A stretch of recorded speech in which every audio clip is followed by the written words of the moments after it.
Hey guys, tonight we're heading into the gritty, untamed world of early frontiersmen. The kind of folks who wandered off into deep wilderness with little more than a knife, a fire starter, and a death wish. You're going to need every ounce of focus, because we're diving into the forgotten survival skills that kept them alive. And let's be honest, you probably won't survive this. This was a life where reading a tree wrong meant starvation, and trusting the wrong trail could get you eaten. So before you get comfortable, take a moment to like the video and subscribe, but only if you genuinely enjoy what I do here. And tell me, what city are you watching from, and what time is it over there? Now dim the lights, maybe turn on a fan for that soft background hum, and let's ease into tonight's journey together. You're standing at the edge of a forest that stretches farther than you can see. No paths, no signs, just trees and wind, and the faint possibility of food somewhere beyond the ridge. You squint at the treetops. They lean ever so slightly east, like they're nodding in agreement about something you don't understand yet. But you will. Because out here, if you don't learn to read the land like a book, you will become a footnote in someone else's. The first skill every frontiersman had to master was the art of not getting stupidly, fatally lost. There were no GPS signals, no paper maps, and definitely no friendly ranger stations. Just you, the sky, and the slope of the earth. You start walking, and the wind hits your left cheek first. Good. Easterly. Maybe you're still roughly aligned with the stream you passed earlier, but the real compass here is in the trees. You learn fast that tree branches tend to grow longer on the side that faces the sun, which in the northern hemisphere means south. Moss? Yeah, it tends to gather on the north-facing side of trees, but here's the catch. That's only true in damp, shady spots. Plenty of poor souls have wandered off in circles trusting moss with their lives, and the forest doesn't issue refunds. The ground beneath your feet starts to slope downward. You crouch to examine the soil, richer, damper. That means you're heading into a draw, and likely toward water. You touch a leaf. It's damp on the underside. The humidity rises just slightly, like the air's holding its breath. You follow it, trusting that water means fish, and fish means you might live another day.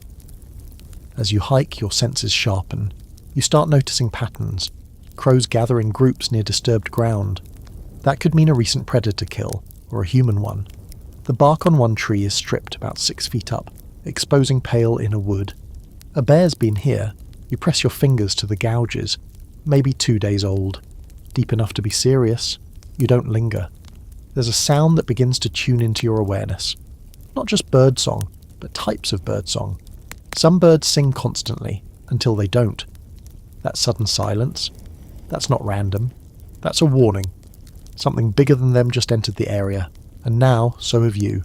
You find a slight rise in the ground and climb to the top. It's not much. A hill barely taller than a cabin, but it gives you a clearer view.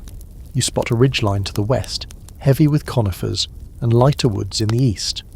If you were smart, and you're becoming smart, you'd aim for that ridge.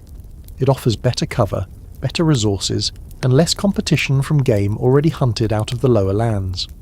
1 foot after the other, you move. Carefully. Intentionally.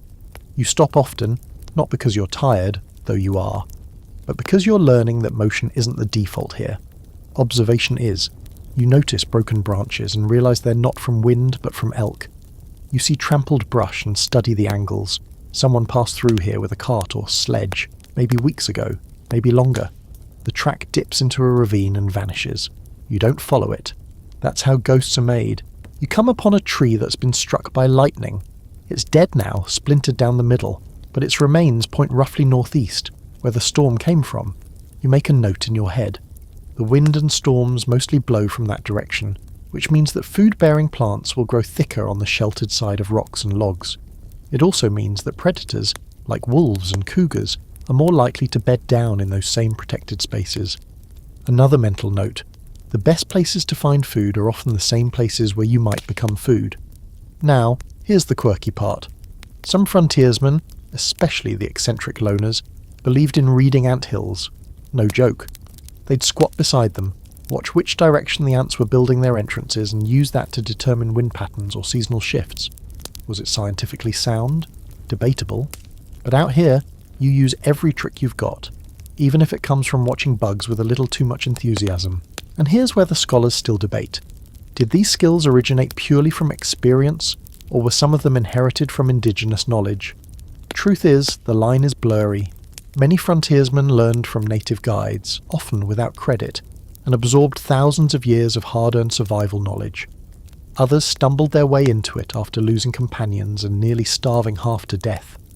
Either way, those who didn't learn how to read the land with all their senses simply disappeared. The wilderness is very good at swallowing people. The sun starts to dip, casting long shadows through the trees. Your feet hurt, your hands are scraped from brushing past rough bark. But you feel something new, something primitive in your blood that says, okay, I can do this. You're not just surviving, you're starting to belong. The wind picks up again, curling around your ears like a whisper. East, always east. The first time you set a deadfall trap, you're sure it's going to work. You carve the trigger stick with all the intensity of a man trying to perform surgery using a hatchet. You balance the bait, prop the kill log in place, step back, and bam! It collapses right then and there.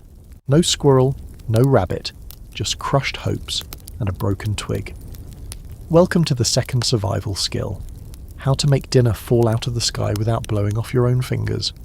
Deadfall traps are exactly what they sound like. Logs or heavy rocks designed to fall onto an animal when a delicate trigger is nudged. The beauty is that they don't require bullets, rope, or even much metal. Just gravity and patience. Frontiersmen swore by them because they could be set up in batches, worked overnight, and didn't scare off prey with loud noises. They were, in every sense, the lazy hunter's best friend. But building one that actually works, that's where things get tricky. So you start again. This time you're a little more methodical. You whittle a figure 4 trigger, a classic design passed down from the kind of guy who probably hadn't bathed since the War of 1812. 3 sticks, one vertical, one horizontal, one diagonal, all notched perfectly to balance the weight of a killstone. You nestle your bait, maybe a smear of dried berry mush or a scrap of leftover jerky, onto the trigger stick. Then carefully you balance a flat stone the size of a fat raccoon right above it. You back away slowly like you're defusing a bomb. The trap holds. There's a reason this technique stuck around for centuries. It's silent, reusable, and requires nothing but your surroundings. Back in the frontier days, lead was precious, and guns were unreliable. Misfires, rust, rain damage. But rocks always worked. And in places thick with hares, squirrels, or even weasels, a few well-placed deadfalls could keep you alive when your stomach felt like it was trying to eat itself. As dusk creeps in, you circle back to your trap. You're not expecting much, but there it is. A soft rustle, a shuffle, and then snap. Something small. You rush forward. The log has dropped cleanly. Beneath it, a twitching grey body, still for good now. A rabbit.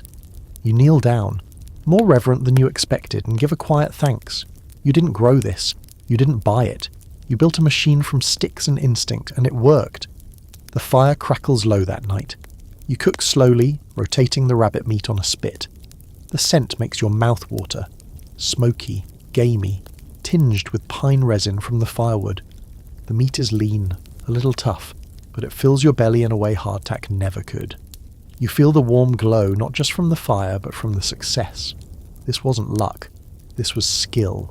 And it's a skill that could save your life again and again. Now here's a strange but true frontier twist. Some trappers used mirrors to lure animals into traps. Small polished pieces of metal or glass would catch the sun and attract the curiosity of raccoons, birds, and other creatures drawn to shiny things. A little glint in the right place and snap, dinner caught itself. Quirky? Sure. But if you've ever watched a blue jay try to eat foil, you get the idea. There's also something of a debate among wilderness historians about who actually perfected these traps.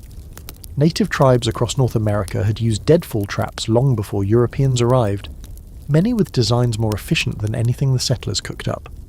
The difference came in the materials: bones, sinew, stone tools. Some scholars argue that the frontiersmen just adapted indigenous technology and gave it a new name. Others claim it was parallel evolution, two desperate cultures solving the same problem with the same natural resources. Either way, the trap didn't care who invented it. It just fell. And the thing is, deadfall traps teach you more than how to eat. They teach you how to wait, how to watch, how to notice which trail animals use at dusk, which rocks have the perfect balance point, which sounds mean something is sniffing the bait. You start to think like prey. You imagine the rustle in the leaves, the pull of hunger, the nudge against the stick. You imagine the weight above. You begin to think in cause and effect, consequence and reward. The next morning you're back at it. You build another and another. You experiment, slant traps, split log traps, double kill setups. You start naming them. Breakfast Station, the Rock Lobster, Jeff. You can't explain why, but giving the traps names makes it feel less lonely out here. But the wilderness doesn't always cooperate. A storm rolls in, knocking one trap flat. Another is sprung, bait gone, no kill. You find tufts of fur but no body. Maybe a fox stole it. Maybe the rabbit crawled off. Maybe nature just flipped you off a little. That's part of the game too. You don't always win. Still, each day you get better. You move quieter. Set more efficient traps. Learn which woods are best for trigger sticks. Willow's good. Pine is terrible. You collect smooth rocks that feel like they're waiting to fall. And every time you eat something that didn't come from a can, you feel like you're reclaiming some ancient skill that modern life tried to delete. Because out here, meat doesn't come from a store. It comes from listening, carving, baiting, waiting, and maybe a little luck, or maybe just gravity. The third day, your hands look like they've been through a bar fight with sandpaper. Blisters have blossomed on your palms, your fingers are streaked with soot and bark, and there's a suspicious splinter under your thumbnail. All because you tried to do something that sounds simple on paper. Make fire from friction. Spoiler alert, it's not simple. It's one of the most brutal, humbling things a person can attempt in the wild. And yet frontiersmen did it routinely, because there wasn't exactly a Zippo in every pocket. Your first attempt begins with optimism, which is a mistake. You craft a bow drill, classic setup. One stick as a spindle, a flat board with a small divot as the hearth, a shoelace wrapped around the spindle and a curved stick for the bow. Then you twist, grind, and sweat your way into a quiet breakdown. The spindle slips, the bow snags. Smoke teases you but never becomes flame. You keep going until your arms ache and your upper lip shines with fury sweat. The wilderness doesn't care that you're tired. It only rewards results. Eventually something changes. It's subtle. The dust under the spindle starts to darken. A whisper of smoke curls up. Not white, but a rich grey, like the exhale of a sleepy dragon. You stop, gently blow on the coal and drop it into a nest of dry tinder. Crushed bark, pine needles, maybe even some shredded denim if things are dire. You breathe like it's a secret you're trying not to startle, and then, puff, a tongue of flame licks up from the pile. You sit back, shocked. It's not a big fire. It's not even particularly useful yet, but it's yours, made by your hands, your sweat, your tenacity. And if there's anything that tells the wild you belong here, it's fire born from nothing but grit and repetition.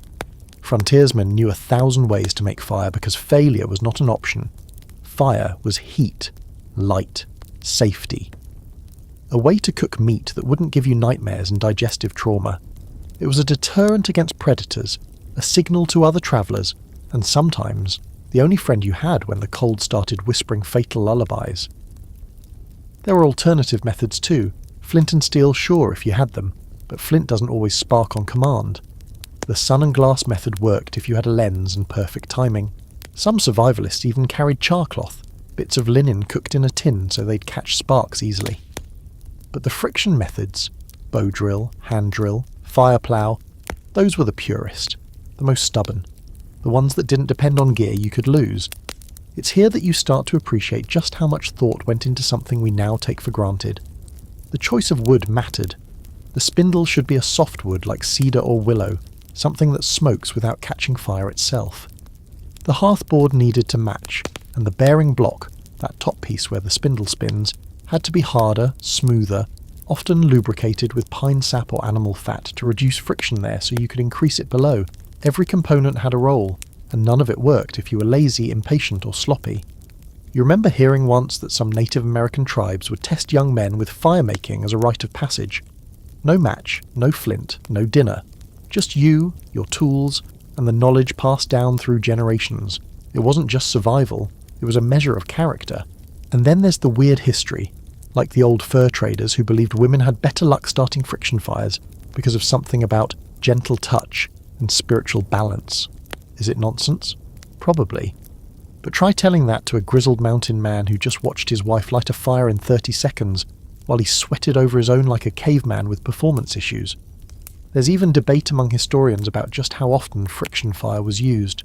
Some argue that it was a last resort, a backup to flint and steel or coal-carried embers. Others claim it was routine, especially in wet conditions where dry tinder was rare and striking a spark just wouldn't cut it. There are journals, half-burned sketches, even debates over how Lewis and Clark made fires when their gear was soaked. The truth is probably somewhere in between.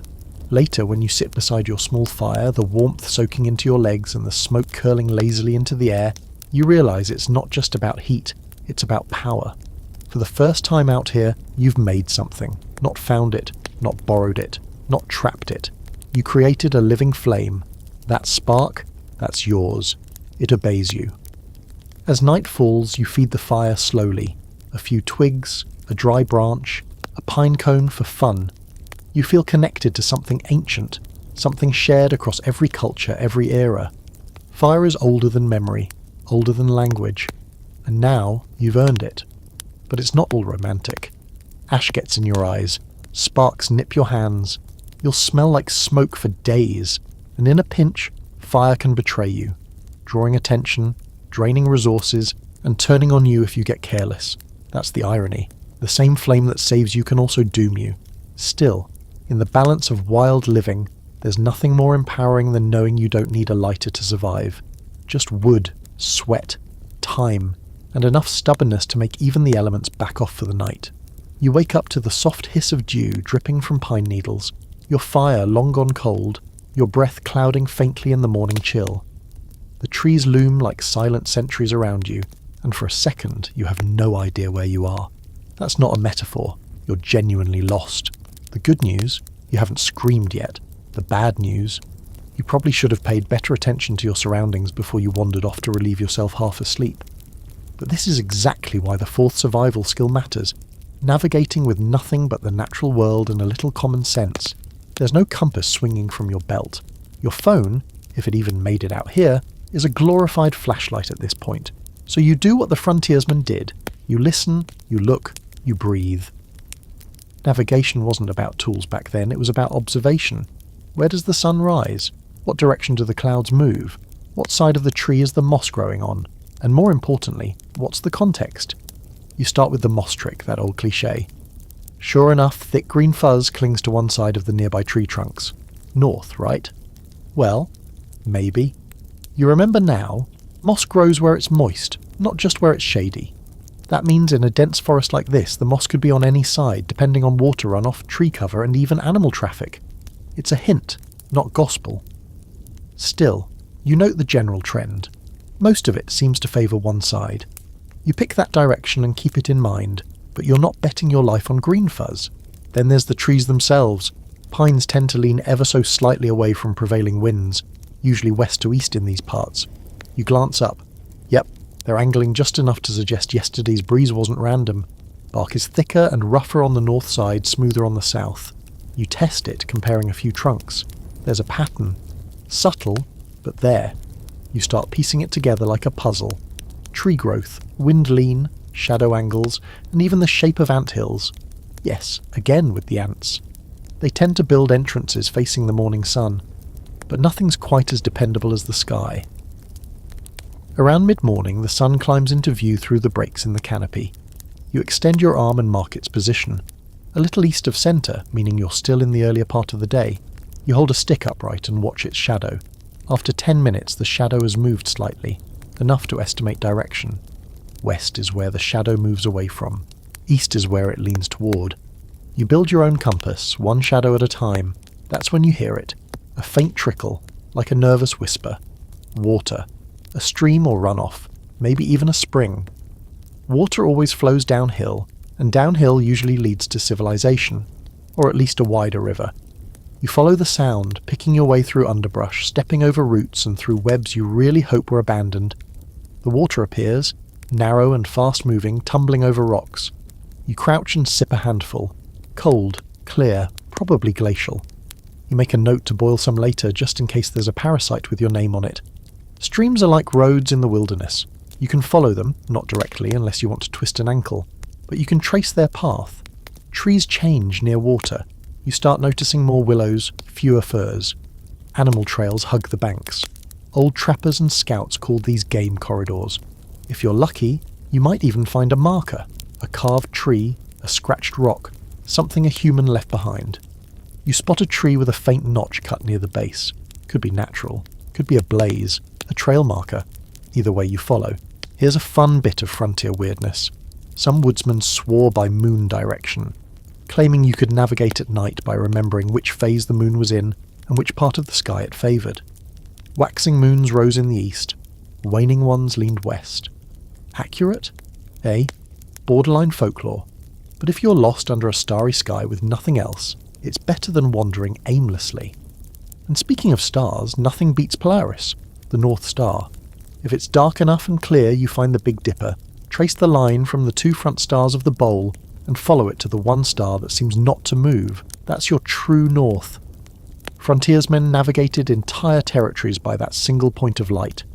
No batteries, no blinking satellite icons, just a stubborn little star holding still while the world spun around it. You keep moving, now more confident, using every natural cue as a breadcrumb. The terrain becomes more familiar. That split rock. You passed it yesterday. Those birch trees. You remember swearing at them when you tripped over a root. You're close. And just like that, you stumble into your original camp. The scorched ring of last night's fire, your bundled supplies still dry beneath their makeshift lean-to. Relief hits you like warm soup after a cold rain. You weren't as lost as you feared, but you were lost enough to learn something. The scholarly debate here is subtle, but important. Did most frontiersmen actually master natural navigation? Or did they just memorize their routes and landmarks? Some historians say the real pros, scouts, fur trappers, native guides, used environmental clues with incredible precision.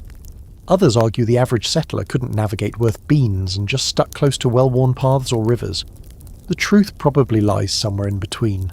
Skill varied wildly, and survival often came down to the quiet ones who watched and listened more than they talked.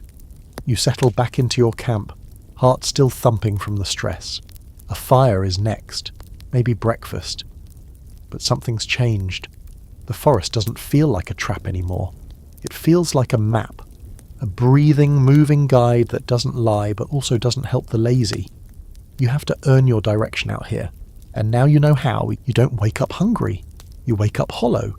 It's the kind of emptiness that sits deep in your core like your stomach is chewing itself in slow, sarcastic protest. You burned through yesterday's rabbit hours ago, and now your body's sending you passive-aggressive reminders that calories are not optional. So you dig through your gear, or what's left of it, and pull out one of the most gloriously ugly inventions of frontier survival, Pemmican. It's not beautiful.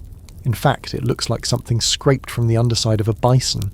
But this greasy, dense brick of weird is a legit frontier superfood. Early trappers, explorers, and native tribes treated it like gold because it was. Pemmican could outlive you. Seriously. Properly made, it could last for years, and not the fake snack bar kind of years. We're talking buried under snow for 2 winters and still edible years. You take a bite. It's alarming. A mash of dried meat, rendered fat, and crushed berries. Savoury, greasy, with an occasional sweet pop. The texture ranges from crumbly to chewy to suspiciously crunchy, but it hits your bloodstream like rocket fuel. Within minutes your limbs stop whining, your brain clears a little, and you're back on your feet. That's the magic. Pemmican wasn't about flavour. It was about function. Let's break it down. Traditionally it starts with dried meat. Buffalo if you had it, venison if you were lucky, squirrel if you were desperate. You slice it into thin strips and dry it over a slow fire or in the sun until it's brittle. Then you pound it into powder. Next you melt down fat, also from the animal, and mix it in until the meat becomes a sticky, dense mass. Add dried berries, like chokecherries, cranberries or blueberries, for taste and a hint of vitamins, and boom, pemmican. The ratio was key, roughly half meat, half fat by weight. Why so much fat? Because calories. A single chunk of pemmican could carry more than 1,000 calories, enough to keep you moving when your body wanted to lie down and die. Frontiersmen could travel days on pemmican alone, stuffing it into packs like edible bricks of endurance. And it didn't need to be cooked. No preparation. Just chew and move. That's why it became the official ration of the fur trade. The Hudson's Bay Company practically ran on pemmican. Voyageurs carried it in sacks the size of toddlers, doling out handfuls between paddling 10-hour days upriver. It became currency, supply chain, and sustenance all at once. The origin of this culinary Frankenstein? Most likely the Cree and Métis peoples. Their versions were incredibly efficient and way more balanced than what European trappers later bastardized. Native recipes often included ground bone, extra marrow, and specific berries for both nutrition and medicinal value. But of course, as soon as it hit white hands, someone inevitably said, "What if we made it less healthy and more horrifying? Q-salted fat bricks wrapped in rawhide. You nibble on your chunk, chewing slowly. It melts in your mouth, not pleasantly, but effectively. You feel the heat of it spread through your chest and stomach, like a little fire being lit inside. It's not joy, but it's strength, and strength is all you need right now." Fun fact, some frontiersmen actually fried pemmican into stews or cakes called rubabou or rere. It was a way to break the monotony and make it a little more tolerable. Add some roots, a wild onion, maybe a crushed biscuit, and you'd have something like, well, not a gourmet meal, but something warm and vaguely soupy. Here's the weirdest part. Archaeologists still find pemmican, not just references to it, actual pieces. Some dug up from old trading posts or forgotten trail caches still intact. There's debate on whether it's safe to eat, spoiler don't, but the fact that it even exists after a century or more, that's the frontier version of Twinkie immortality. Of course, scholars have their debates. Was pemmican truly the best ration, or just the most convenient? Some argue that it lacked vitamin C, leading to scurvy and long expeditions unless paired with foraged greens or pine needle tea. Others suggest it was so calorie-dense that men burned it too fast in cold climates and still needed supplemental food. And then there's the moral question. As European settlers relied on pemmican more and more, they overhunted buffalo to near extinction, gutting the food supply of the very indigenous communities who created the recipe in the first place. But here, now, those ethical arguments are paused. You're alone in the woods, and this greasy, ugly cube is the difference between another hour of hiking or a nap you might not wake up from. You wipe your hands on your pants, grease stains joining the rest, and feel your body stir awake again, legs steady, heart even, eyes alert.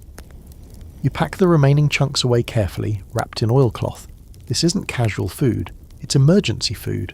The kind of stuff you ration when the weather turns, the snares come up empty, and the berries are out of season. You think about caching some near a rock formation you passed, just in case you get lost again.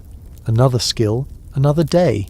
For now, you stretch, crack your neck, and shoulder your bag.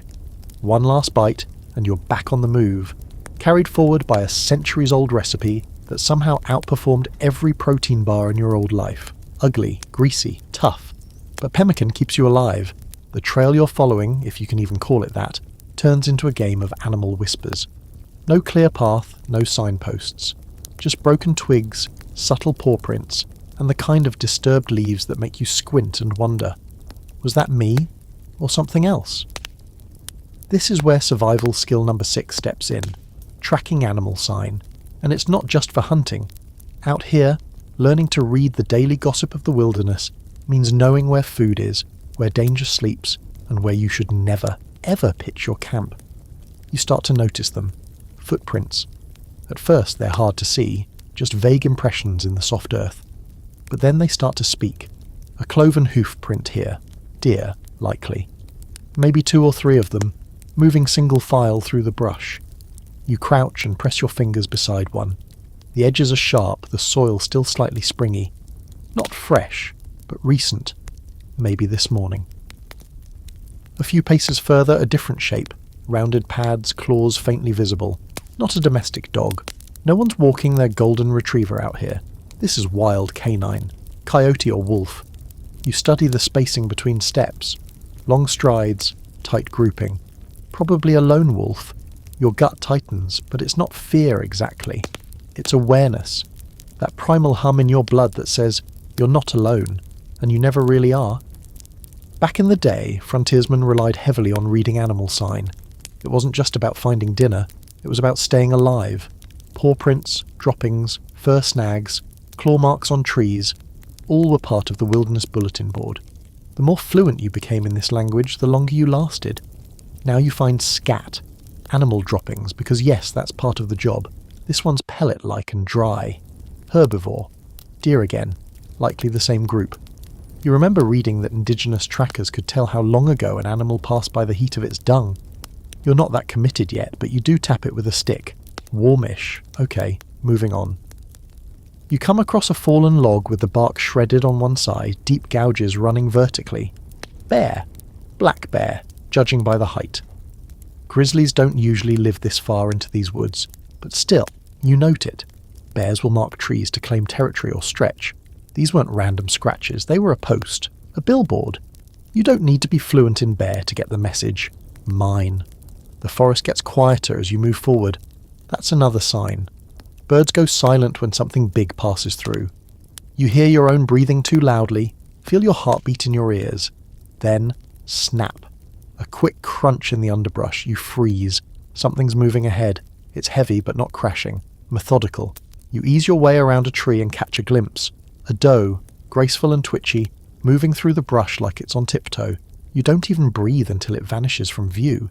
And suddenly, all those signs, the hoofprints, the droppings, the bent grass, they click into a path. Here's the wild part. Frontier scouts could track like detectives. Some use snow, mud, or ash to study fresh tracks, but others just read impressions in moss or broken spiderwebs. They'd estimate weight, speed, injury, even mood, from the way a foot dragged or how deeply it pressed. You're not there yet, but you're beginning to see it. The woods aren't random. They're a journal, if you know how to read. Some trackers even claim they could distinguish individual animals. That's the old bull elk with a limp in the right hind leg, they'd say, and then prove it. Skeptical? Sure. But in a world without binoculars, rifles with scopes or trail cams, they made up the difference with observation and obsession. You pause at a spot where the dirt's churned up and flattened. A bed. Something slept here. You reach down and feel the warmth still rising faintly from the soil. Fur snagged on a low branch above. Coarse, grey. Wolf again. You slowly back away, minding every footstep. Tracking is a two-way street. You follow. You learn. But you also leave tracks. And out here, leaving too many signs can turn the hunter into prey. Here's a quirky tidbit for you. Some trappers swore by listening to crows as an indirect tracking method. Crows are nosy gossips of the forest, always following anything unusual, like a predator, a kill site, or a human. If they're gathering and squawking in a specific area, there's a reason. Could be a carcass, could be a cougar, could be you walking into something you don't want to meet. The crows know. They always know. You keep walking, slower now. Every broken twig becomes suspicious. Every overturned stone, every bent blade of grass. It all matters. You start seeing more furrows in the dirt. Wider, heavier, maybe elk. And then you find tracks with deeper toe imprints and a slightly dragging gait. Human. Booted. Heading southwest. Not yours. Your breath tightens. Could be another trapper. Could be a hunter. Could be someone just as hungry as you, but less polite. You follow the tracks for a while, but they veer into a ravine and vanish in the rock. You decide not to pursue. Out here, curiosity can be expensive. And here's the scholarly argument, still unsettled. Were frontiersmen truly great trackers? Or is that another tall tale we love to romanticize? Some say the best trackers were always native scouts, and that most European settlers were sloppy at best, relying on luck or brute force. Others point to journals and first-hand accounts of white trappers who did master the art, blending learned skills with hard-earned instinct. Like most frontier truths, the answer is probably tangled somewhere between respect and appropriation. The sun sinks low again, casting long shadows that stretch like fingers across the forest floor. You kneel by a fresh set of deer tracks, tracing the outline in the dust. You feel like you're part of the story now, not just reading it, but writing your own line. The wind shifts. You smell pine, soil, and something sharper. Maybe wet fur, maybe nothing.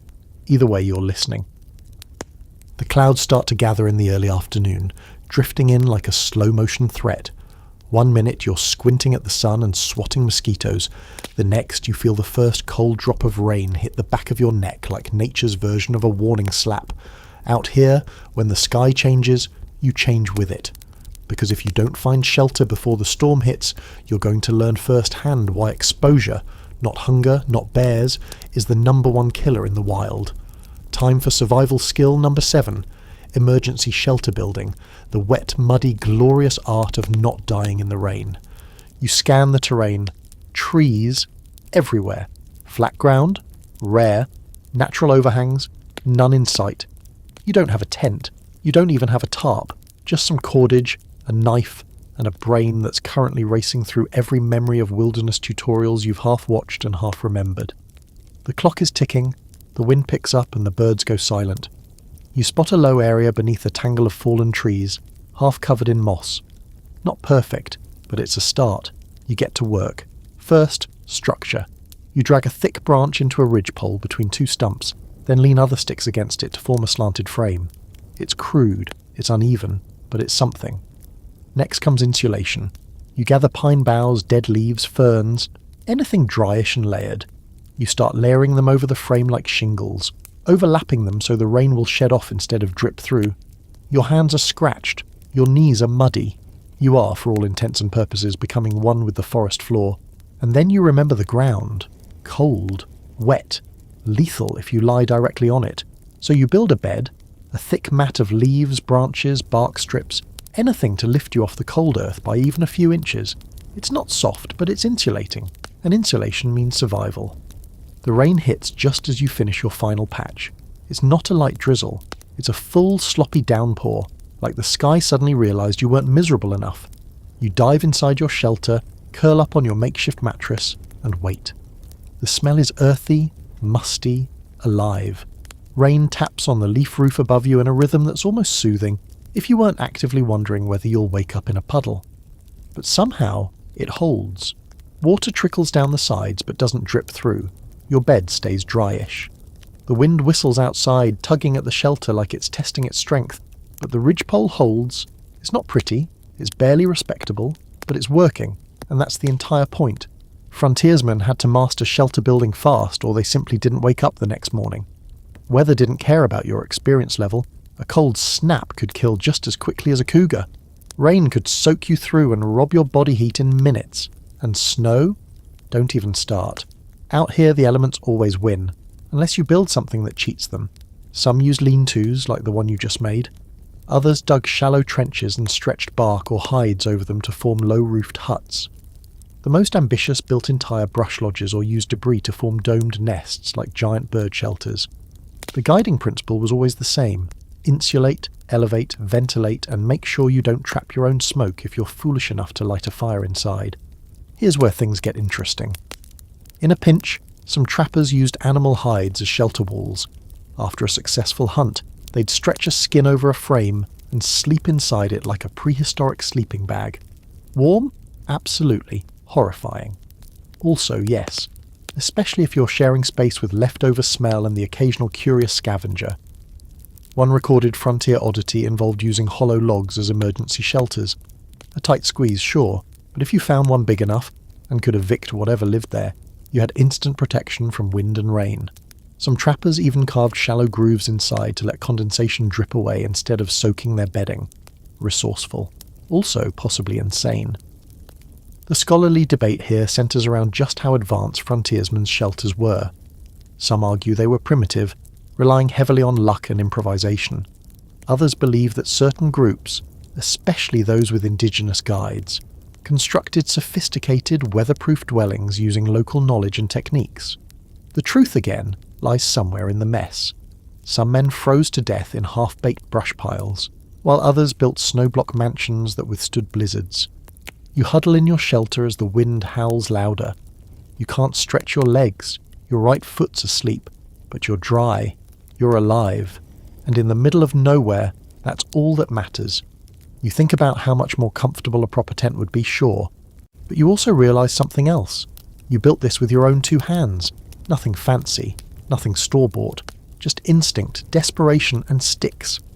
Honestly, it kind of rules.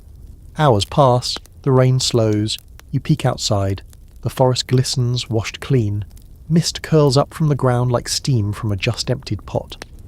Everything smells sharper now. Pine, wet earth, a faint musky trace of something that might be elk or something larger. You make a mental note to build your next shelter a little higher, a little tighter, maybe add some drainage. But this one? It worked. You passed the test. The trick now is letting it dry out, collecting more insulation before the next storm rolls in, and not getting too cocky. Because just when you think you've figured it out, the wilderness has a habit of humbling you. Still, you can't help but feel a little smug. You beat the weather this time. You step out, stretch, and shake off the pine needles clinging to your shirt like woodland confetti. The sun breaks through the clouds for a second, just long enough to dry your face and light up the world around you in that perfect post-storm glow. Shelter, built, body, alive. The clouds start to gather in the early afternoon, drifting in like a slow-motion threat. 1 minute you're squinting at the sun and swatting mosquitoes. The next you feel the first cold drop of rain hit the back of your neck like nature's version of a warning slap. Out here, when the sky changes, you change with it. Because if you don't find shelter before the storm hits, you're going to learn firsthand why exposure, not hunger, not bears, is the #1 killer in the wild. Time for survival skill number 7. Emergency shelter building. The wet, muddy, glorious art of not dying in the rain. You scan the terrain. Trees? Everywhere. Flat ground? Rare. Natural overhangs? None in sight. You don't have a tent. You don't even have a tarp. Just some cordage, a knife, and a brain that's currently racing through every memory of wilderness tutorials you've half watched and half remembered. The clock is ticking. The wind picks up and the birds go silent. You spot a low area beneath a tangle of fallen trees, half covered in moss. Not perfect, but it's a start. You get to work. First, structure. You drag a thick branch into a ridgepole between 2 stumps, then lean other sticks against it to form a slanted frame. It's crude, it's uneven, but it's something. Next comes insulation. You gather pine boughs, dead leaves, ferns, anything dryish and layered. You start layering them over the frame like shingles, overlapping them so the rain will shed off instead of drip through. Your hands are scratched, your knees are muddy. You are, for all intents and purposes, becoming one with the forest floor, and then you remember the ground. Cold, wet, lethal if you lie directly on it. So you build a bed, a thick mat of leaves, branches, bark strips, anything to lift you off the cold earth by even a few inches. It's not soft, but it's insulating. And insulation means survival. The rain hits just as you finish your final patch. It's not a light drizzle. It's a full, sloppy downpour, like the sky suddenly realised you weren't miserable enough. You dive inside your shelter, curl up on your makeshift mattress, and wait. The smell is earthy, musty, alive. Rain taps on the leaf roof above you in a rhythm that's almost soothing, if you weren't actively wondering whether you'll wake up in a puddle. But somehow, it holds. Water trickles down the side but doesn't drip through. Your bed stays dryish. The wind whistles outside, tugging at the shelter like it's testing its strength, but the ridgepole holds. It's not pretty, it's barely respectable, but it's working, and that's the entire point. Frontiersmen had to master shelter building fast, or they simply didn't wake up the next morning. Weather didn't care about your experience level. A cold snap could kill just as quickly as a cougar.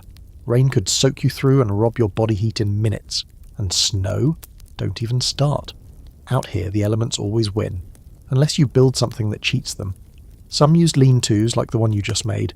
Others dug shallow trenches and stretched bark or hides over them to form low-roofed huts. The most ambitious built entire brush lodges or used debris to form domed nests like giant bird shelters. The guiding principle was always the same: insulate, elevate, ventilate, and make sure you don't trap your own smoke if you're foolish enough to light a fire inside. Here's where things get interesting. In a pinch, some trappers used animal hides as shelter walls. After a successful hunt, they'd stretch a skin over a frame and sleep inside it like a prehistoric sleeping bag. Warm? Absolutely. Horrifying? Also, yes. Especially if you're sharing space with leftover smell and the occasional curious scavenger. One recorded frontier oddity involved using hollow logs as emergency shelters. A tight squeeze, sure, but if you found one big enough and could evict whatever lived there, you had instant protection from wind and rain. Some trappers even carved shallow grooves inside to let condensation drip away instead of soaking their bedding. Resourceful, also possibly insane. The scholarly debate here centres around just how advanced frontiersmen's shelters were. Some argue they were primitive, relying heavily on luck and improvisation. Others believe that certain groups, especially those with indigenous guides, constructed sophisticated, weatherproof dwellings using local knowledge and techniques. The truth, again, lies somewhere in the mess. Some men froze to death in half-baked brush piles, while others built snowblock mansions that withstood blizzards. You huddle in your shelter as the wind howls louder. You can't stretch your legs, your right foot's asleep, but you're dry, you're alive, and in the middle of nowhere, that's all that matters. You think about how much more comfortable a proper tent would be, sure, but you also realise something else. You built this with your own 2 hands. Nothing fancy, nothing store-bought, just instinct, desperation, and sticks. Honestly, it kind of rules. Hours pass, the rain slows, you peek outside, the forest glistens washed clean. Mist curls up from the ground like steam from a just-emptied pot. Everything smells sharper now. Pine, wet earth, a faint musky trace of something that might be elk or something larger. You make a mental note to build your next shelter a little higher, a little tighter, maybe add some drainage. But this one? It worked. You passed the test. The trick now is letting it dry out, collecting more insulation before the next storm rolls in, and not getting too cocky. Because just when you think you've figured it out, the wilderness has a habit of humbling you. Still, you can't help but feel a little smug. You beat the weather this time. You step out, stretch, and shake off the pine needles clinging to your shirt like woodland confetti. The sun breaks through the clouds for a second, just long enough to dry your face and light up the world around you in that perfect post-storm glow. Shelter, built. Body, alive. Spirit, slightly smug. Water's everywhere, but out here most of it is trying to kill you. The cheerful little stream bubbling beside your path could be laced with parasites. That crystal-clear lake may as well be a bottle of cholera with a scenic view. One of the oldest, most forgotten survival skills is also one of the most important. Finding drinkable water from places no one ever taught you to look. You're already dehydrated. You didn't notice at first. Just a dry mouth, then a bit of dizziness when you stood up too fast. But now your head throbs like you're wearing a helmet made of regret. Time to hydrate, but safely. The frontier trick was this. Never trust moving water just because it looks clean. Giardia, bacteria, and other microscopic horrors don't wave at you from the current. So, you don't gamble. You start looking elsewhere. First option? Dew. It's early morning, and the leaves are beaded with droplets. You take a bandana, swipe it across the foliage, wring it out into your mouth. It's slow, awkward, but surprisingly effective. In some cases, an hour of dew harvesting can get you half a litre. Not bad, considering it cost you 0 calories and minimal risk. Next, you go to the trees. Certain ones give up moisture more willingly than others. Birch trees, for instance, can be tapped in spring. You slice a shallow notch in the bark with your knife, wedge in a stick, and wait. A few slow drops of sweet, clear liquid slide down. It's not fast, but it's safe and delicious, like the forest brewed a tiny batch of sugar water just for you. And then there's the wild method, digging gypsy wells. You find a spot a few feet from the edge of a stream or marsh, dig down about 2 feet, and wait for groundwater to seep in. The idea is the soil filters out the worst stuff. Let it sit for an hour or so, then skim off the top layer. Not perfect, not fast, but if you boil it after, you're golden. This was a trick used by trappers, soldiers, and anyone stuck near questionable water without a boiling pot right away. Your fingers are already caked in mud when you remember another classic, solar stills. You find a patch of damp earth, dig a shallow basin, put a cup or can in the centre, cover it with plastic, if you have any, and weigh down the middle with a stone. Over the day, the sun pulls moisture from the soil, which condenses on the underside of the plastic and drips into the cup.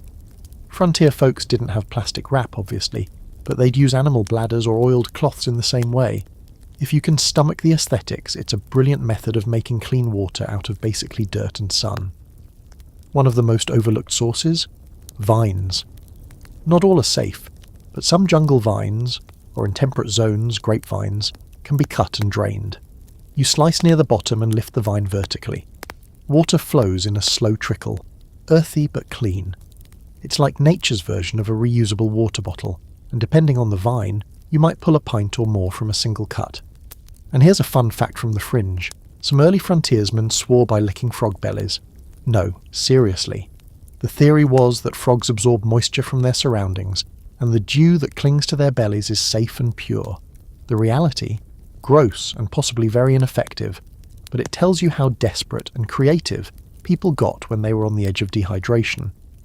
There's no hard evidence this ever saved a life, but it's one of those stories that stuck around, probably as much for the mental image as the actual science.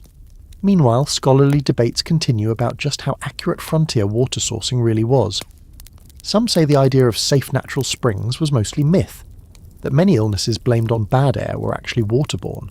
Others argue that those who lived long enough figured it out by trial and error, and the ones who didn't, well, they're not part of the data set. Modern science backs up a lot of the old methods, but it also reveals just how risky many of them were. Boiling water was the gold standard, and most seasoned frontiersmen carried a pot or tin cup with them everywhere, if they were smart. You thankfully do have a metal cup, even if it's dented and blackened from overuse. You set up a small fire, carefully hidden this time, low and smokeless, and boil the water you scraped from your gypsy well. It takes time, but when the bubbles roll and steam curls upward, you feel that rare sense of control. You've outwitted the forest for another hour. You take a sip. It tastes faintly like dirt and victory. You can feel it sliding down into your stomach like it belongs there. Your hands stop trembling. Your lips stop cracking. It's not just hydration. It's energy, awareness, life returning to your limbs. Out here, finding water isn't a convenience. It's a skill. A constant day-by-day demand that punishes complacency. The guys who survived the frontier, they didn't wait to get thirsty. They thought like plants. They watched the moss, followed the birds, took note when insects buzzed around certain damp logs or dragonflies circled a clearing. Water isn't always obvious, but it's always around, if you learn how to ask the right questions. And tonight, as you sit beside your tiny flickering fire with your cup of boiled marsh water, you feel richer than most people sitting in homes with running taps and filtered fridges, because you earned every drop. Tomorrow you'll have to do it again, but tonight, you drink. You're carving a stick when it happens. A slip of the hand, just a flick of the blade across the wrong angle, and suddenly your thumb is bleeding. Not gushing, but steady. The kind of cut that goes deep and wide enough to make you instantly regret every decision that led to you holding a sharp object in the woods. You drop the knife and press your shirt to the wound, adrenaline flaring. It hurts, yes, but more than that, it's scary. Out here, there's no first aid kit, no urgent care down the road. Welcome to survival skill number 9, primitive first aid, or as frontiersmen called it, not dying of incredibly dumb injuries. You wrap the wound tight with a scrap of fabric, but it's not enough. The bleeding slows, but doesn't stop, so you go back to basics. The knowledge buried deep in those old wilderness journals, passed from one bloodied, stubborn survivor to the next. You look for pine sap, the original frontier superglue. You spot a tree, gouge the bark carefully, and let the resin ooze. It's sticky, golden, and carries natural antiseptic properties. You smear it gently over the cleaned wound, using pressure and patience to let it form a crude seal. It stings like betrayal, but it works. Next, you need to prevent infection. That's where your mental list of frontier remedies kicks in. Yarrow, if you can find it, has been used for thousands of years to stop bleeding and fight bacteria. You recognize its feathery leaves growing by a fallen log and crush some into a paste. You pack it into the dressing, securing it with twine. If this works, the wound will dry and tighten in a day or two. If not, you're looking at fever, swelling, and the slow slide towards something worse, and that's the terrifying part. Out here, the smallest injuries spiral fast. A splinter can become an abscess, a blister can turn into a festering hole, a twisted ankle becomes a death sentence if you can't move. The frontiersmen knew this. Their survival wasn't just about brute strength or clever traps, it was about keeping their bodies patched together with whatever they had. You remember a trick for cuts and gashes? Spider webs. Yes, actual webs. Sticky, tensile, and surprisingly sterile. You find one stretched between two branches and, after apologizing to its original tenant, gather it gently onto a stick. Pressed into a wound, webs can act like gauze, trapping blood, holding the skin closed, and even helping clotting. It sounds like witchcraft, but it's just one of those weird nature hacks that actually works. Your next priority is pain management. No morphine, no ibuprofen, just what you can find. Some old trappers swore by willow bark, chewed raw or boiled into tea. It contains salicin, a natural painkiller similar to aspirin. You strip some bark from a young willow near the stream and start chewing. It's bitter, gritty, and tastes like bark, because it is. but slowly the ache in your thumb dulls from sharp fire to a manageable throb. Then there's inflammation. Plantain leaves, not the banana look-alike but the broadleaf variety, grow in disturbed ground and clearings. You crush one, smear it on the skin, and wrap it tight. The coolness is immediate, and you almost convince yourself you're in a spa. A spa that smells like mud and pine needles and fear. You think about the injuries frontiersmen faced. Broken bones from falls, burns from fire, punctures from traps. There were no ambulances. You had to set your own bones or pray someone in your group knew how. Splints were made from branches and bark, lashed with sinew or shirt strips. Dislocations. Pulled into place with gritted teeth and zero anaesthetic. One trapper's journal describes using bear grease and hot rocks to treat a dislocated shoulder, followed by rest and prayer. That was the entire plan. Burns were soothed with mud, aloe-like plants, or, if you were lucky, a bit of bear fat. You think about how often fires saved you, and how easily it could turn on you. One misplaced coal, and suddenly you're treating third-degree burns with a leaf and optimism. You make a mental note. Always respect the fire. Fractures were even worse. If you were alone, you crawled. If you had companions, they carried you, or built a litter from poles and canvas. And if the break was bad enough, amputation wasn't out of the question. Using a heated blade, a shot of whiskey, and someone to hold you down, and yes, this actually happened. The journals don't sugarcoat it. In the wild, survival wasn't pretty. It was practical, bloody, and terrifyingly raw. Now here's a quirky side note. Some old-school frontiersmen believed in snake oil, literally. Rendered snake fat mixed with herbs, applied to wounds or sore muscles. Total fraud. Not entirely. Some of those oils had capsaicin or menthol-like compounds that actually did help circulation or reduce inflammation. Most of it was bunk, of course, but when you're bleeding in the woods, you'll try anything. Modern historians debate how effective all this frontier medicine really was. Some claim it was mostly luck. Those who lived had strong immune systems and sheer stubbornness.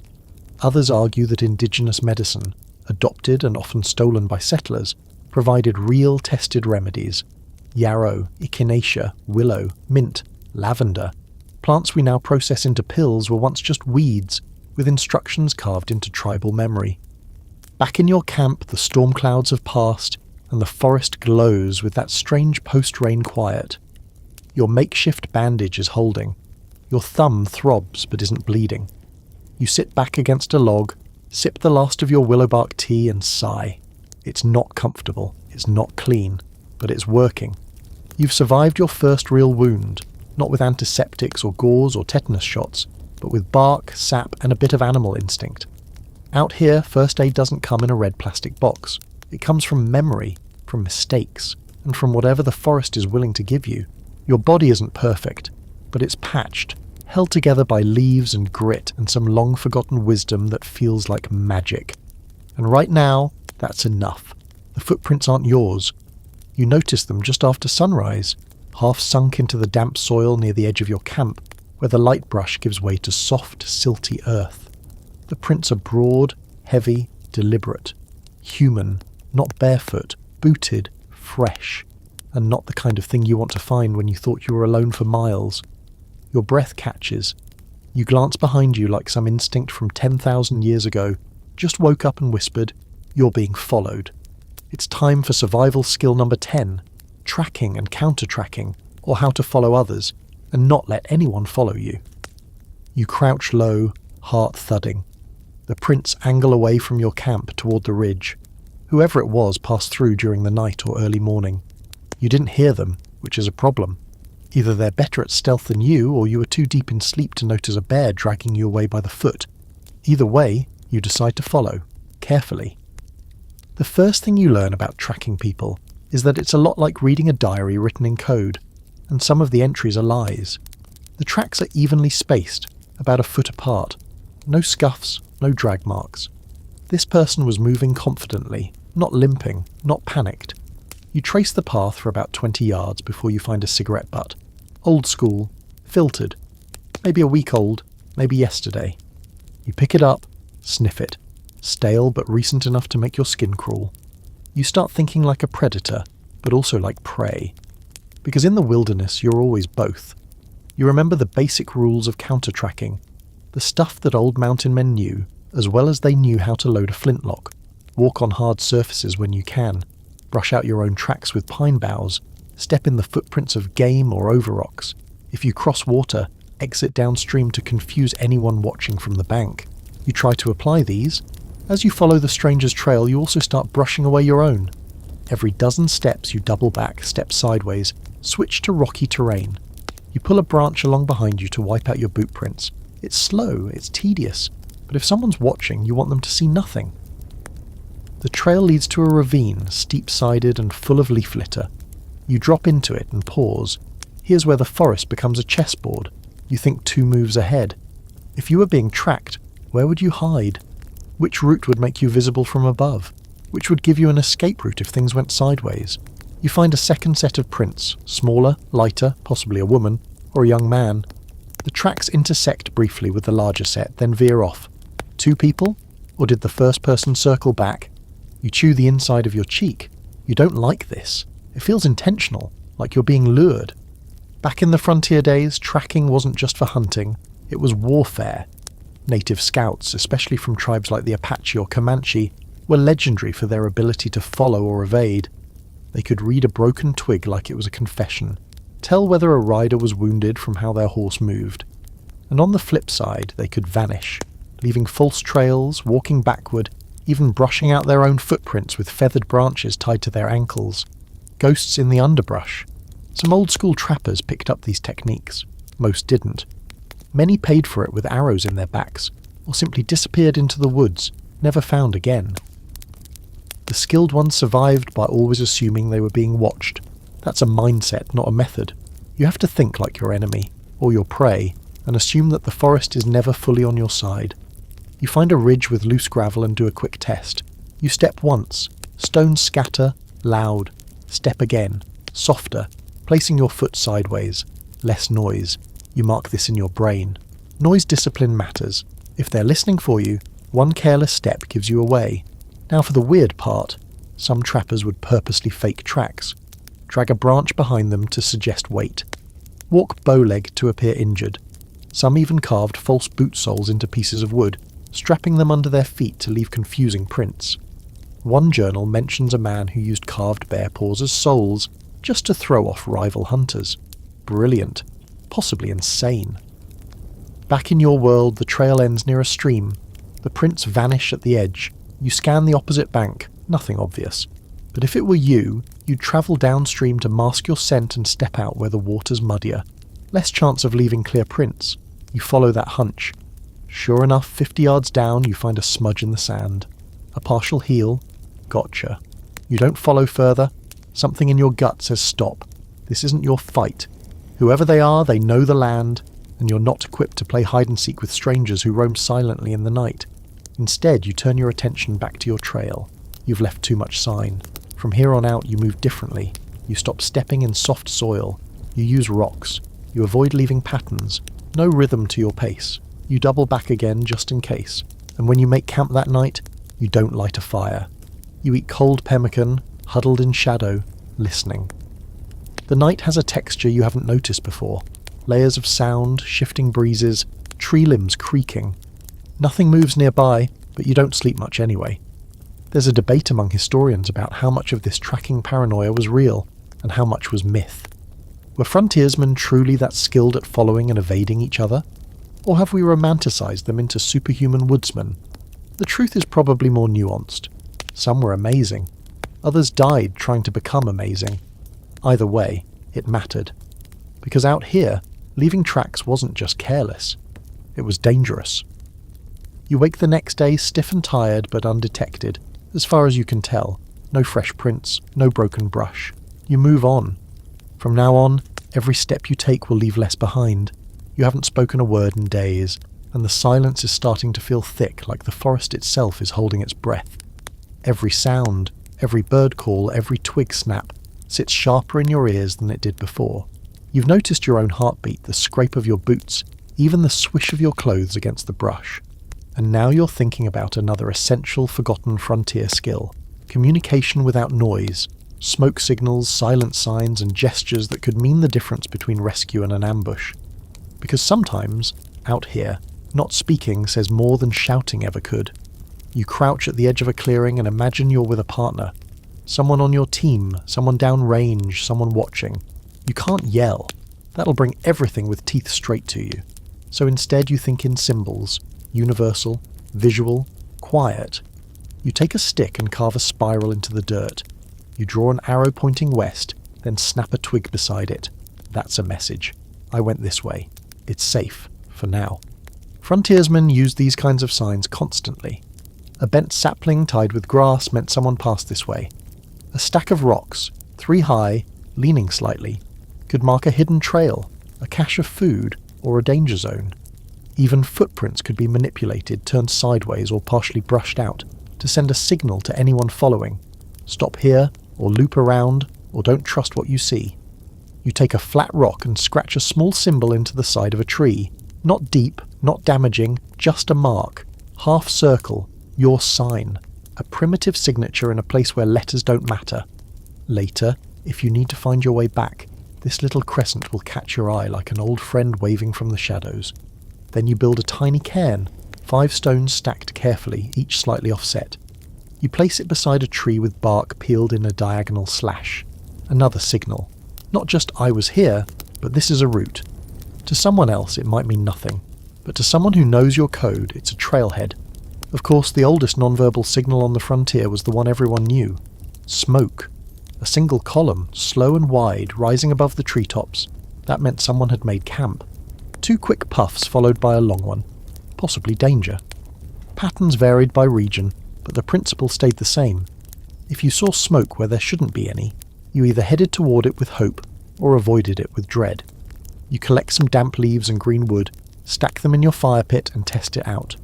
With the right materials you can make smoke that's visible from miles away. It curls up white and steady at first, then drifts sideways as the wind kicks in. You stamp it out quickly, not because it failed, but because you don't want to actually call attention right now. But it's good to know. A smoky signal could be a lifeline one day, or a trap. You think about how native tribes use gestures in battle, silent hand signs to signal movement, direction, enemy numbers. Some were passed between groups who didn't even speak the same language.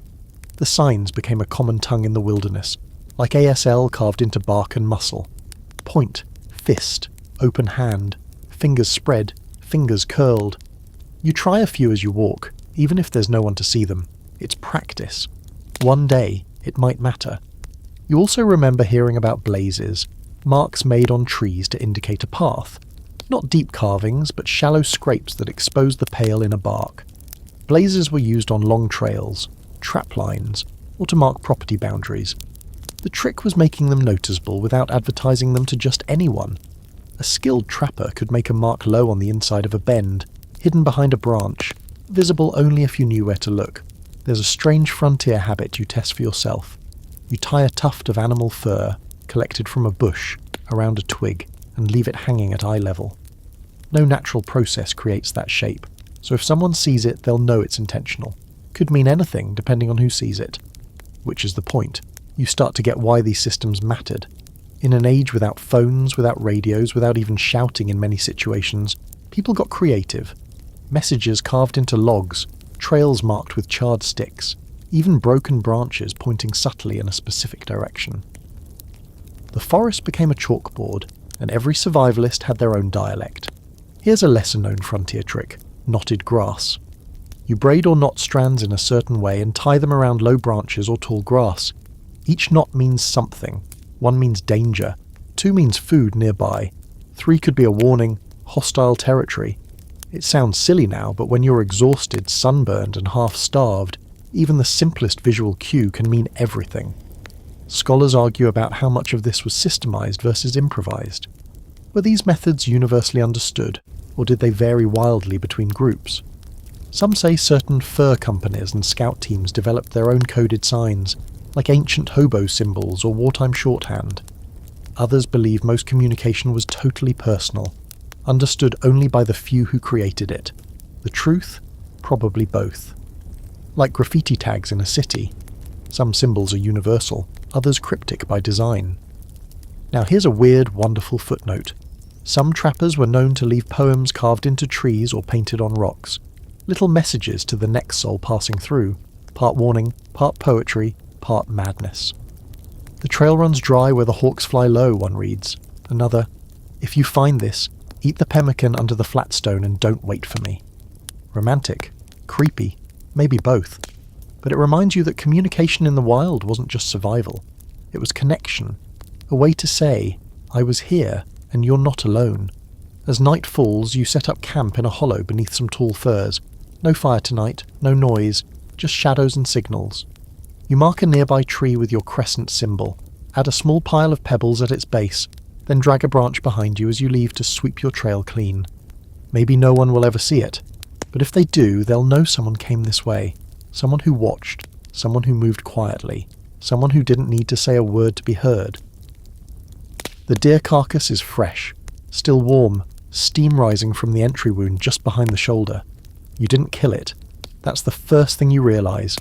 There are no blood trails leading up to it, no sign of a struggle, just the body, half hidden beneath a scatter of leaves as if something tried to cover it. A cougar maybe? Or a wolf with other plans?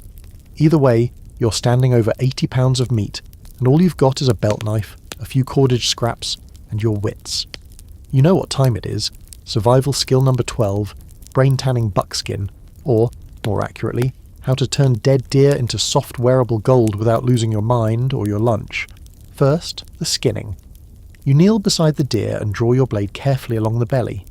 You've done this before, or maybe you've watched enough survival videos to fake it, but the reality is messier. The hide peels back slowly, sticking like wet carpet. You take your time, separating skin from muscle with short, shallow cuts. The trick is not to puncture the hide too much, especially if you want to use it later. Eventually it's off, steaming, reeking, heavy as hell. You drag it aside and roll it up, blood side in. The meat, you'll deal with that later, but the hide is what matters now. This isn't about fashion. This is about clothing, bags, cordage, insulation, survival fabric. Buckskin is what kept frontiersmen warm, dry, and dressed in something that didn't fall apart after a few weeks in the elements.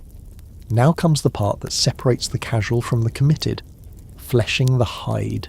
You find a downed log, stretch the hide over it, and grab a scraping tool. Bone if you're going full frontier mode, or just a sharpened stick if you're improvising. You push and scrape, removing every trace of flesh, fat, and connective tissue. It's laborious. Your arms ache. The smell is somewhere between a slaughterhouse and wet dog left in the sun, but you keep at it, scraping from centre out until the skin is clean. Next, dehairing. Some frontiersmen left the hair on, especially for winter garments or sleeping hides, but buckskin, real, wearable, butter-soft buckskin, needs to be hairless. You soak the hide in a solution of wood ash and water for a day or two. The alkaline mix loosens the follicles, then you scrape again, harder this time.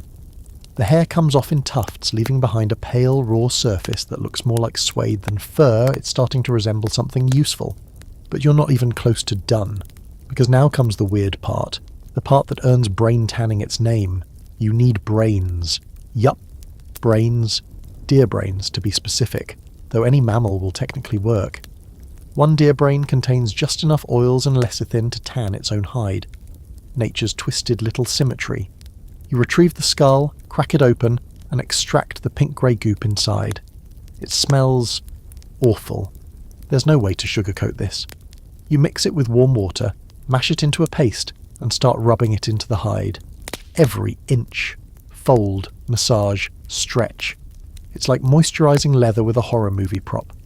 But the fatty acids are doing critical work, coating the fibres, making them flexible, preserving them against rotten brittleness.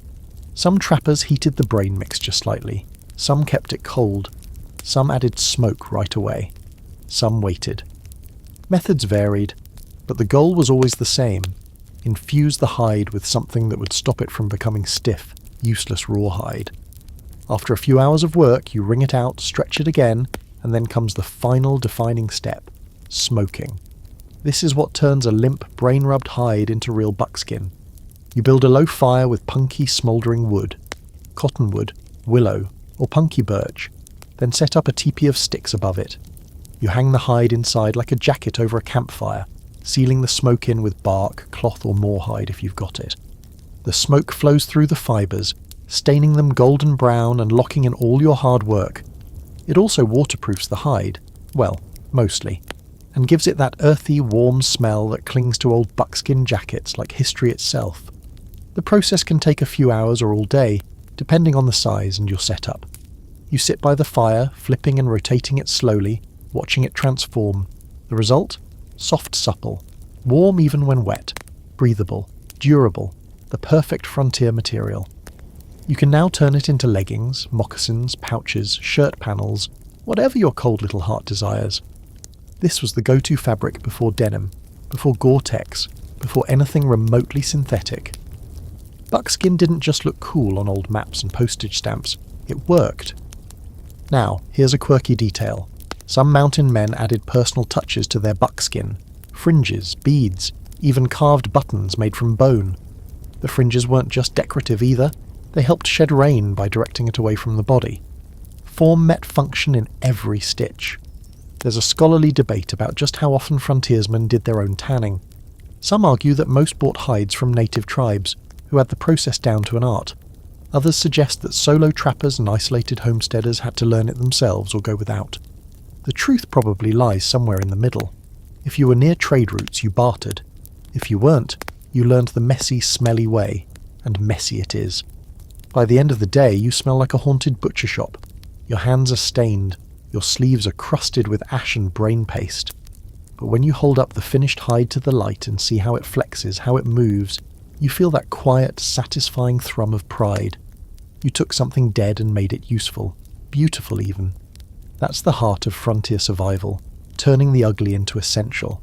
As you hang the buckskin to cool and cure, you feel the weight of tradition settling over your shoulders like a warm cloak. You may not be wearing it yet, but it already belongs to you. One hide, one day, 1,000 years of skill in your hands. Not bad for a beginner. You're working with a handful of thorns, a wad of fibrous bark, and a growing sense of disbelief that this pile of garbage is supposed to turn into tools, or weapons, or anything useful. But here you are, diving headfirst into survival skill number 13, using plants as tools and weapons, the underappreciated art of not just living with nature, but turning it into your gear, your toolkit, and sometimes your last line of defense. Let's be real, plants aren't the first thing you think of when you imagine hardcore survival. You picture knives, fire, maybe a rifle if you're lucky, but plants, leaves, twigs. You're not here to make a salad, you're here to not die, and that means learning to see plants not as background scenery, but as a shelf full of weird, wild, multi-tools. Every stem, root and thorn is a possible solution, if you're willing to get your hands dirty and your expectations low. Start with stinging nettle. That's right, the plant that gave you a rash last week. It's actually one of the best wild fibres on the continent. You strip the outer layer from its stalk, soak it, and roll the fibres between your palms until they start to twist into cordage. Strong stuff too. You can lash together a shelter, make a snare, even braid it into fishing line if you've got the patience and low enough standards. It itches going in, sure, but once dried and stripped, it loses its sting and gains a second career as frontier duct tape. Then there's cattail. You find some near the marshy end of a stream, tall and proud like nature's hot dogs on sticks. The leaves peel off in long ribbons, perfect for weaving mats, baskets, or even makeshift sandals. The brown fluffy heads can be used as tinder or insulation, and the root, if you dig it up and roast it, is edible, kind of like a potato that went to a survivalist camp. Now let's talk weapons. You're not going full Rambo out here, but even humble plants can pack a punch. Ever heard of Devil's Walking Stick? It's a spiny, nightmare-tier shrub covered in thorns sharp enough to pierce leather. You cut a staff from it, strip away the smaller twigs, and suddenly you've got a club that no one wants to grab. It was used for centuries by native tribes as a natural deterrent, and a not-so-subtle message that maybe you should walk away slowly and reconsider your life choices. For throwing weapons or traps, dogwood and hazel make great frame materials, flexible but strong. You can shape them into hoops, triggers, even the arms of a small bow. With patience, heat bending, and a lot of trial and error, you could even form a serviceable short bow from these woods, just enough to take down small game if your aim is steady and your standards aren't Olympic. Now for the surgical gear. You pull a thorn from a hawthorn tree hard and sharp as a needle, and realise this could actually sew. Some early frontiersmen used long, stiff thorns with animal sinew as emergency sutures. Not sterile, not pleasant, but better than bleeding out. You can also use them as fish hooks in a pinch. Just carve a notch to catch the flesh and tie it to a length of nettle cord. Toss that into a quiet stream with a bit of worm or fat, and you've got a shot at dinner. It's not all useful, though. Some plants are just out here committing murder. You've got to know your poisons. Water hemlock, deadly, even in small doses. Looks like wild carrot. Smells kind of sweet. Eat it, and your organs stage a protest they don't plan to survive. Then there's nightshade, with its seductive berries that look like little grapes. Pop one in your mouth, and it's lights out in an hour. No dramatic symptoms, just a quiet goodbye. Quirky side fact. Some frontiersmen intentionally carried small bundles of poisonous plants, not to eat, but to use as pest deterrents. Crushed nightshade or hemlock leaves were smeared onto meat to keep scavengers away from cache supplies. It was a gamble, of course. If you forgot to wash your hands or someone found your stash and didn't know better, you had a bad time. But out here, keeping wolves and raccoons off your jerky sometimes meant playing a little fast and loose with natural biotoxins. And then there's the legendary tobacco tricks. Indigenous groups used wild tobacco not just for rituals, but also as an insect repellent, wound dressing, and even as bait, mixed into traps to attract curious animals. Nicotine in the wild is a chemical weapon on a microscale. The early trappers who paid attention learned this fast. The ones who didn't? Let's just say they were itchy and full of regrets. Scholars still argue how much of this knowledge was truly frontier skill versus cultural borrowing from native tribes. The answer, again, is somewhere in the muddy middle. Indigenous people had thousands of years of plant lore, passed orally, tested over generations. European settlers came with books, superstition, and a willingness to experiment. When the two worlds collided, some knowledge was shared, some stolen, and much of it misunderstood. The result? A weird patchwork botanical survival guide carved into memory, bark, and occasionally someone's gravestone. Back in your camp, you now have a neat little collection laid out on a flat rock. Nettle cord, cattail cordage, thorns as fish hooks, and a decent-looking hardwood sapling bent into a bow frame. You're starting to feel like a walking episode of primitive Pinterest. But the real shift isn't in your gear, it's in how you see the forest, where once you saw just leaves and sticks, you now see potential. A branch isn't a branch anymore, it's a snare trigger. A vine is rope, a thistle is a needle, and a flower might be food, medicine, or poison, depending on how well you've paid attention. You haven't turned into a herbalist warrior monk overnight. But now you understand something deeper. Survival isn't always about fighting nature. Sometimes it's about shaking hands with it, thorns and all, and figuring out how to make it your unlikely ally. You're staring at a wide river now, mud-brown, fast-moving, cold enough to numb your hands within seconds. There's no bridge, no shallow crossing, and no path around. The bank on your side is steep and root-choked. The far side, a gently sloping meadow that might as well be heaven. You have to get across, and swimming's not an option unless you've got a death wish and a craving for hypothermia. So, what's the plan? Easy. Survival skill number 14. Emergency raft building, also known as hope it floats and pray you don't. You take stock of what you've got. Cordage made from nettle fibres, a hatchet, and enough raw nerves to consider tying yourself to a floating log like some kind of budget Robinson Crusoe.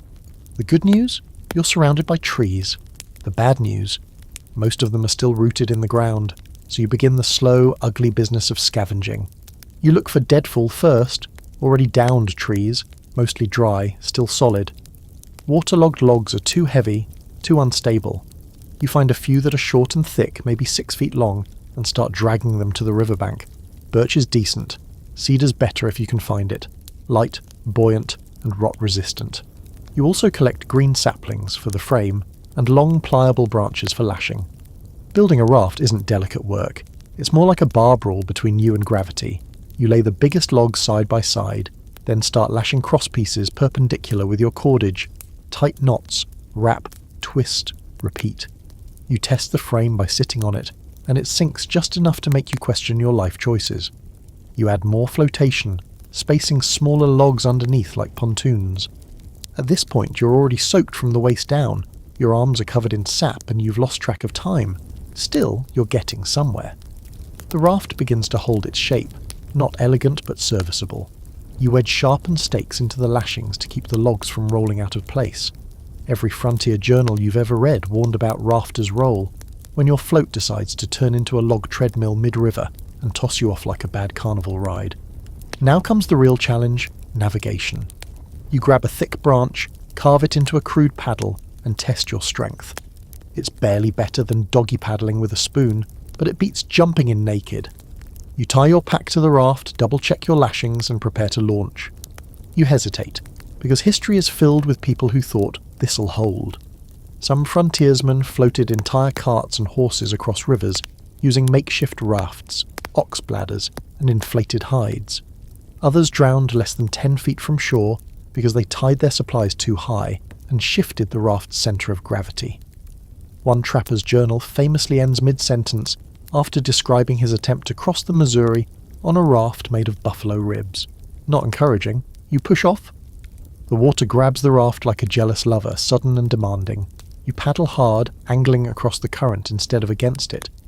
The river fights you, spinning the raft slightly, threatening to broadside. You crouch low, trying to keep your weight centred. Cold spray slaps your face. You paddle harder.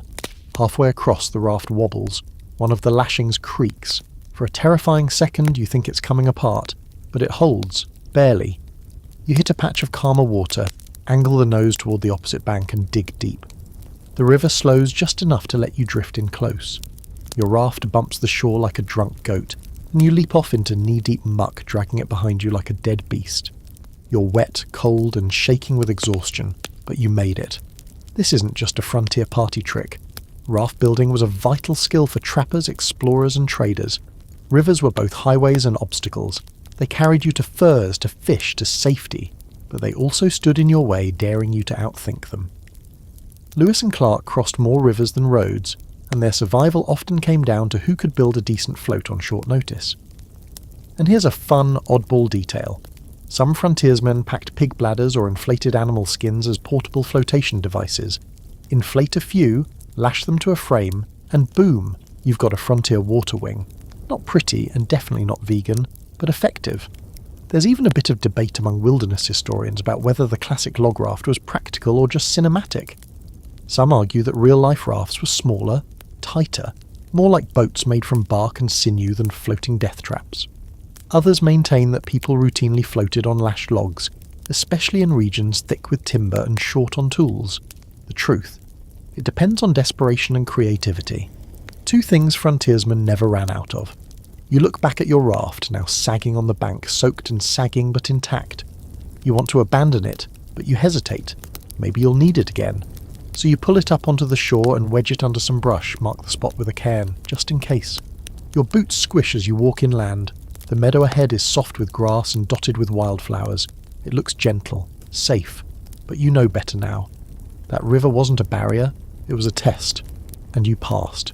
You're not an engineer, you're not an Eagle Scout, but you built something that worked, with your hands and sweat and pure animal stubbornness.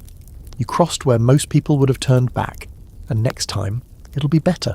Tighter lashings, better logs, maybe a sail if you're feeling bold, but for now, you're dry, you're on solid ground, and you're not on the wrong side of the river anymore. You haven't seen a single deer in 3 days. No fresh sign, no tracks, no scat. Nothing but the occasional mocking squirrel and birds that seem to chirp, "Nice try," every time you walk by. Hunger's setting in again, the kind that makes your hands shake a little when you reach into your pack, only to remember there's nothing in it but pine needles and hope. So now you switch tactics. No rifle, no bow, just cordage, hooks, and patience. It's time for survival skill number 15. Snares, hooks, and fishing without a rod, or more bluntly, catching dinner with whatever sharp objects you can tie to a stick. You start with the basics. Snares. You've read about them, seen diagrams etched in the margins of old survival books, but nothing beats getting your hands dirty. You find a narrow game trail, barely more than a tunnel in the underbrush, just wide enough for a rabbit or squirrel to squeeze through. Perfect. You take a length of twisted nettle cordage and tie a simple loop.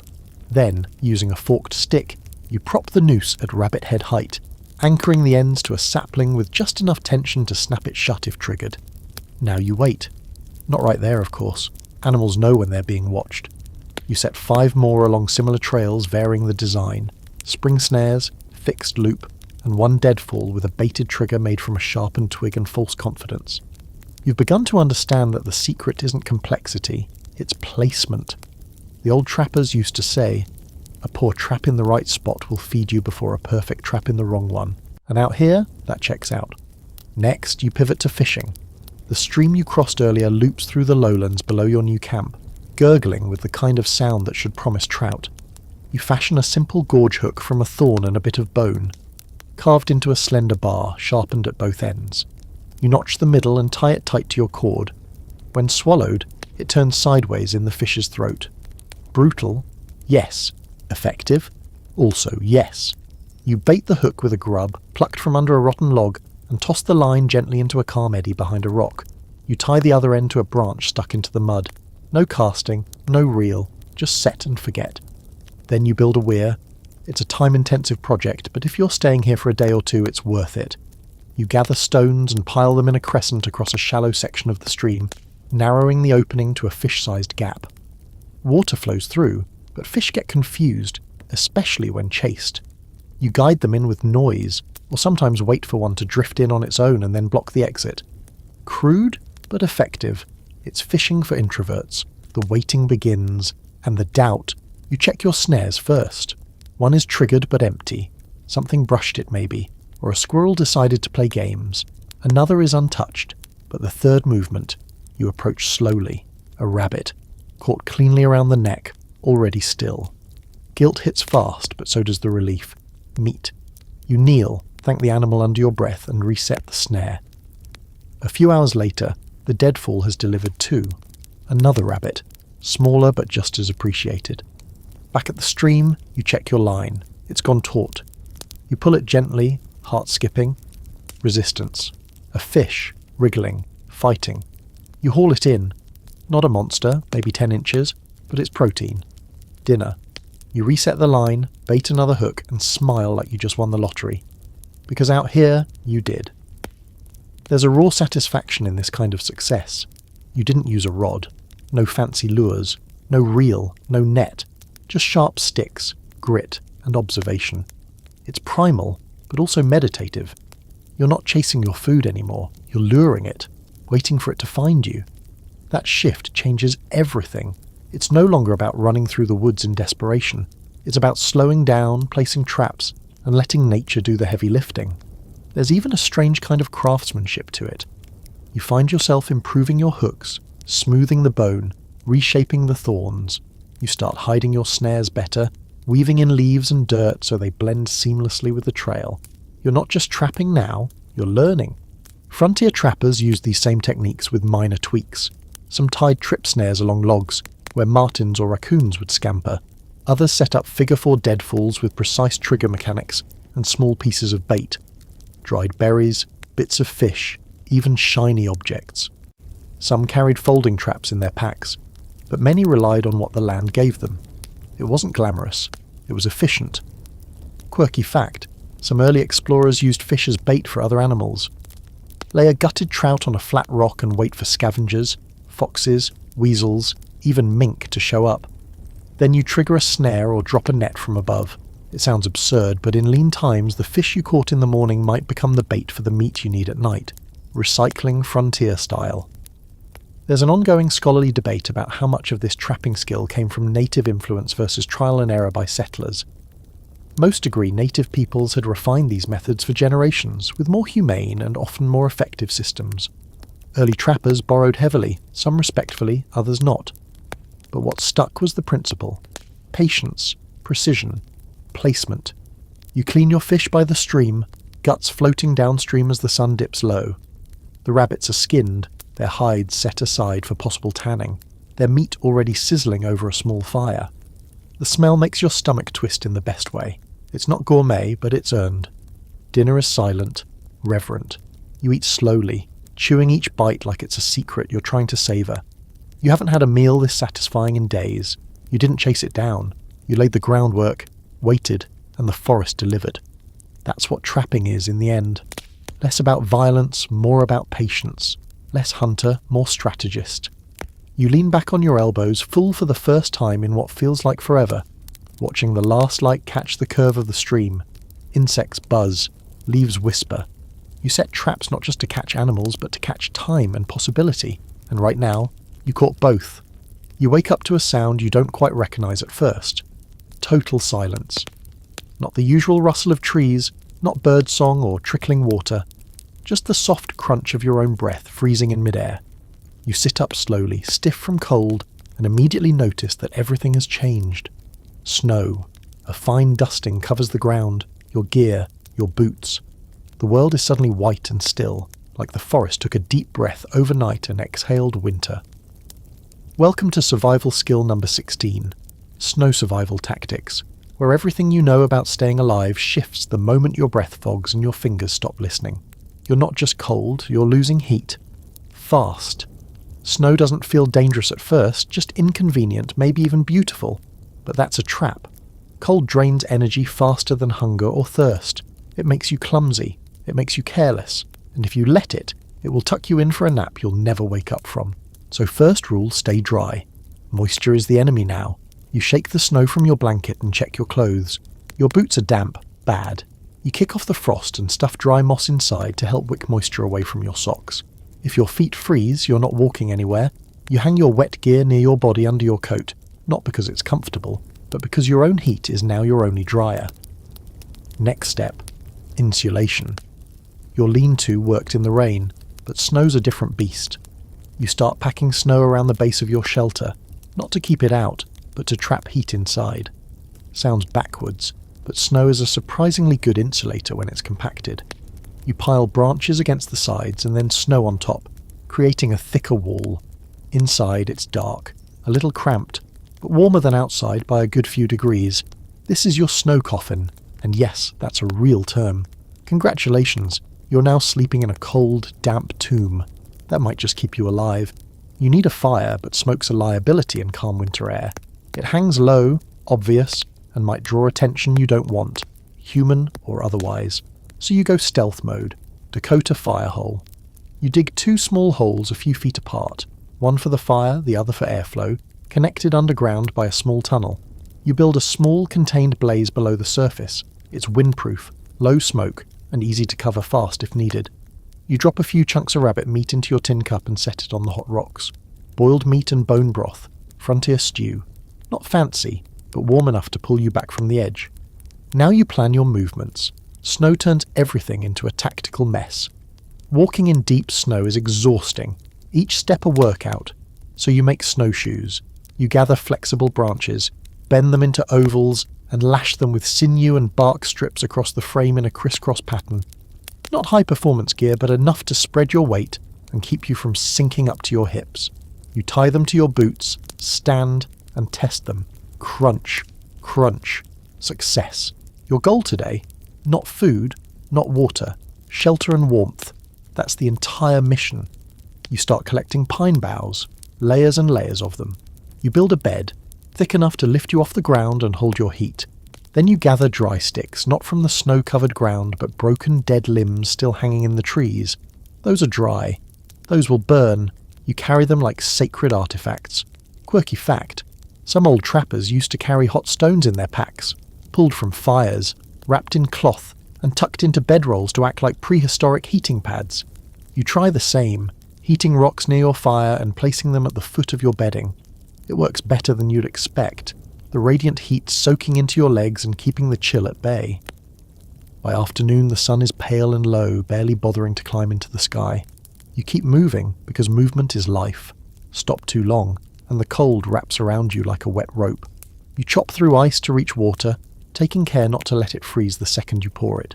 Your breath hangs thick. Your fingers sting. You stop often to clench your hands into fists and restore circulation. Here's a controversial one. Eating snow. It's tempting. Clean, crisp, easy to scoop. But old survival manuals warn against it. Not because it's dirty, but because it costs body heat to melt. Every handful of snow you eat steals calories and warmth. Better to melt it over a fire or in a metal cup kept near your chest. Scholars debate whether most frontiersmen were actually prepared for snow survival, or if they mostly just powered through on luck and layered buckskin. The evidence is mixed. Some accounts describe elaborate snow camps with windbreaks, insulated shelters, and smudge fires. Others describe frostbitten feet, frozen fingers, and men who simply walked until they dropped. Survival came down to experience and adaptability. The forest, as always, didn't care. Some of the most efficient winter survivors were indigenous peoples, Inuit, Cree, Ojibwe, who built snow shelters with superior insulation and knew how to read the snow's texture like a book.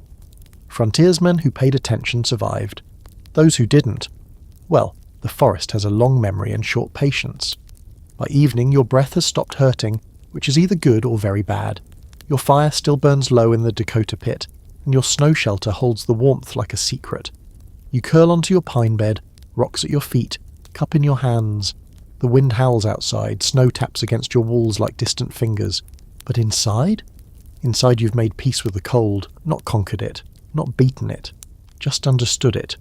You lie back, body steaming in the darkness, and fall asleep wrapped in the quiet terror of snow, and the quiet pride of surviving another night. The snow has stopped. The sun, low and sleepy, throws long golden shadows across the forest floor, making everything sparkle like a Christmas card from a place that wants you dead. You crunch through the powder, eyes scanning left and right, not for predators this time, but for salad, or bark, or edible roots. It's not glamorous, but welcome to survival skill number 17, foraging in all 4 seasons. Because whether it's spring green or winter grey, the forest always offers food. You just have to know where to look, what not to touch, and when to swallow your pride along with a handful of cattail. The trick to foraging is simple: don't die. That sounds obvious, but edible plants and poisonous ones often look like siblings with very different opinions about your existence. One wrong nibble and you're hallucinating your way into a pine tree. So the first rule of foraging: if you're not sure, leave it alone. That said, once you know what you're doing, the forest becomes a buffet for the broken and hungry. You start with cattails, nature's survival miracle. Even under a crust of ice, you can dig into the muck near shallow water and pull up the rhizomes, the thick, starchy roots. You slice one open with your belt knife and chew the raw white pulp inside. It tastes like damp nothing, but it's filling. In spring and summer, the green shoots are edible raw, and the brown flower heads can be roasted like corn cobs. But today, it's root stew or bust. Then there's pine trees, which are somehow both shelter, kindling, and soup ingredients. You collect some green needles, crush them between your fingers, and drop them into boiling water. Pine needle tea, loaded with vitamin C, it's sharp, citrusy, and the only thing standing between you and scurvy right now. Just make sure you're not brewing needles from a yew tree, which looks similar and will absolutely kill you with a single bitter sip. As you walk deeper into the woods, you spot birch bark, thin and papery, curling in pale scrolls. The inner bark, not the flaky stuff, can be scraped and boiled. It's fibrous, chewy, and tastes like you imagine a paperback novel might, but it'll give you some calories. Plus, birch sap in spring can be tapped and drunk straight. Cool, sweet, and better than anything in a bottle. In summer, foraging's a whole different game. You can find berries, blackberries, raspberries, elderberries, tart and sun-warmed, bursting with sugar and hydration. But even those come with caveats. Nightshade looks an awful lot like edible berries if you're not paying attention, so you don't. You slow down. You check every plant like it's a test you don't want to fail. Then there's wild onions and garlic. Smell before you eat. If it smells like onion, you're probably safe. If it doesn't, put it back. You remember a story of a trapper who ate a full bulb of false hellebore thinking it was wild garlic. He lasted 2 hours. That's the thing about foraging. It's not about abundance. It's about precision. In fall, the forest shifts again. Now it's about nuts and roots. You find a few acorns under the snow. Bitter raw, but edible if you leach the tannins out. A long, boring process of boiling and soaking and waiting, but the resulting meal is protein-rich and stable. The early settlers used them in bread, mash, even pemmican when meat was scarce. You toss a few into your pouch for later. Hickory nuts are better if you can crack them. Same for black walnuts, though those are hard enough to break a tooth in your resolve. You pass a beech tree and find a few last beech nuts tucked into the leaf litter. Jackpot. Tiny, yes, but high in fat. You crush them with a rock and nibble the soft meat inside. It's sweet, rich, real food. But the king of winter foraging? Inner bark. Not romantic, but effective. You can strip it from willow, poplar and aspen trees in thin sheets and boil it into a paste. Not exactly a gourmet experience, but it contains carbs and keeps your gut moving. Indigenous tribes called it starvation food, not because it was poison, but because you only ate it when all your other options were dead, frozen, or walked away on hooves. Then there are fungi, dangerous territory. Mushrooms are high reward, high risk, some delicious, some fatal, and a terrifying number in between. You spot a clump of turkey tail on a dead log, fan-shaped, multicoloured. Too tough to eat raw, but steeped into tea, it's a powerful immune booster. Historically used in both indigenous and Chinese medicine, it's not going to fill your belly, but it might keep you alive longer. And let's not forget grubs and insects. Technically not plants, but they count in a desperation diet. Peel back the bark on a rotting log and sure enough, a fat white grub curls away from the light. You hold it up, wiggles, protein. No thanks, but yes, you eat it.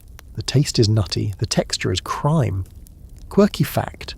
Some frontiersmen believed you could taste test plants by rubbing them on your skin, then lips, then tongue, waiting hours between steps. It was part science, part superstition. Did it work? Sometimes. Did it also kill people? Absolutely. You're better off learning the actual botany or just not taking dumb chances with plants that might melt your liver from the inside. There's scholarly disagreement over just how well settlers foraged. Some claim they were hopeless, relying entirely on stored supplies and dumb luck. Others point to journals full of plant-based remedies, edible lists and foraging routes. The truth is probably regional. In fertile areas with native guides, they ate well. In barren, unfamiliar terrain, they starved creatively. You sit now beside your fire, chewing boiled cattail and sipping pine tea. Not a feast, not even comfort, but enough. You're still here, still upright, still part of the ecosystem in a strange gnawing sort of way. You used to walk past trees without knowing their names. Now they feed you. You used to see weeds. Now you see calories. The forest hasn't changed. You have. Your world right now is falling apart, literally. The cord binding your pack just snapped. Again. One sharp tug climbing over a fallen tree, and now your gear's halfway scattered across the snow like a survivalist garage sale. The rawhide tie you used yesterday, frozen stiff and crumbling. You stare down at the mess and sigh. You're not even mad. You're just tired.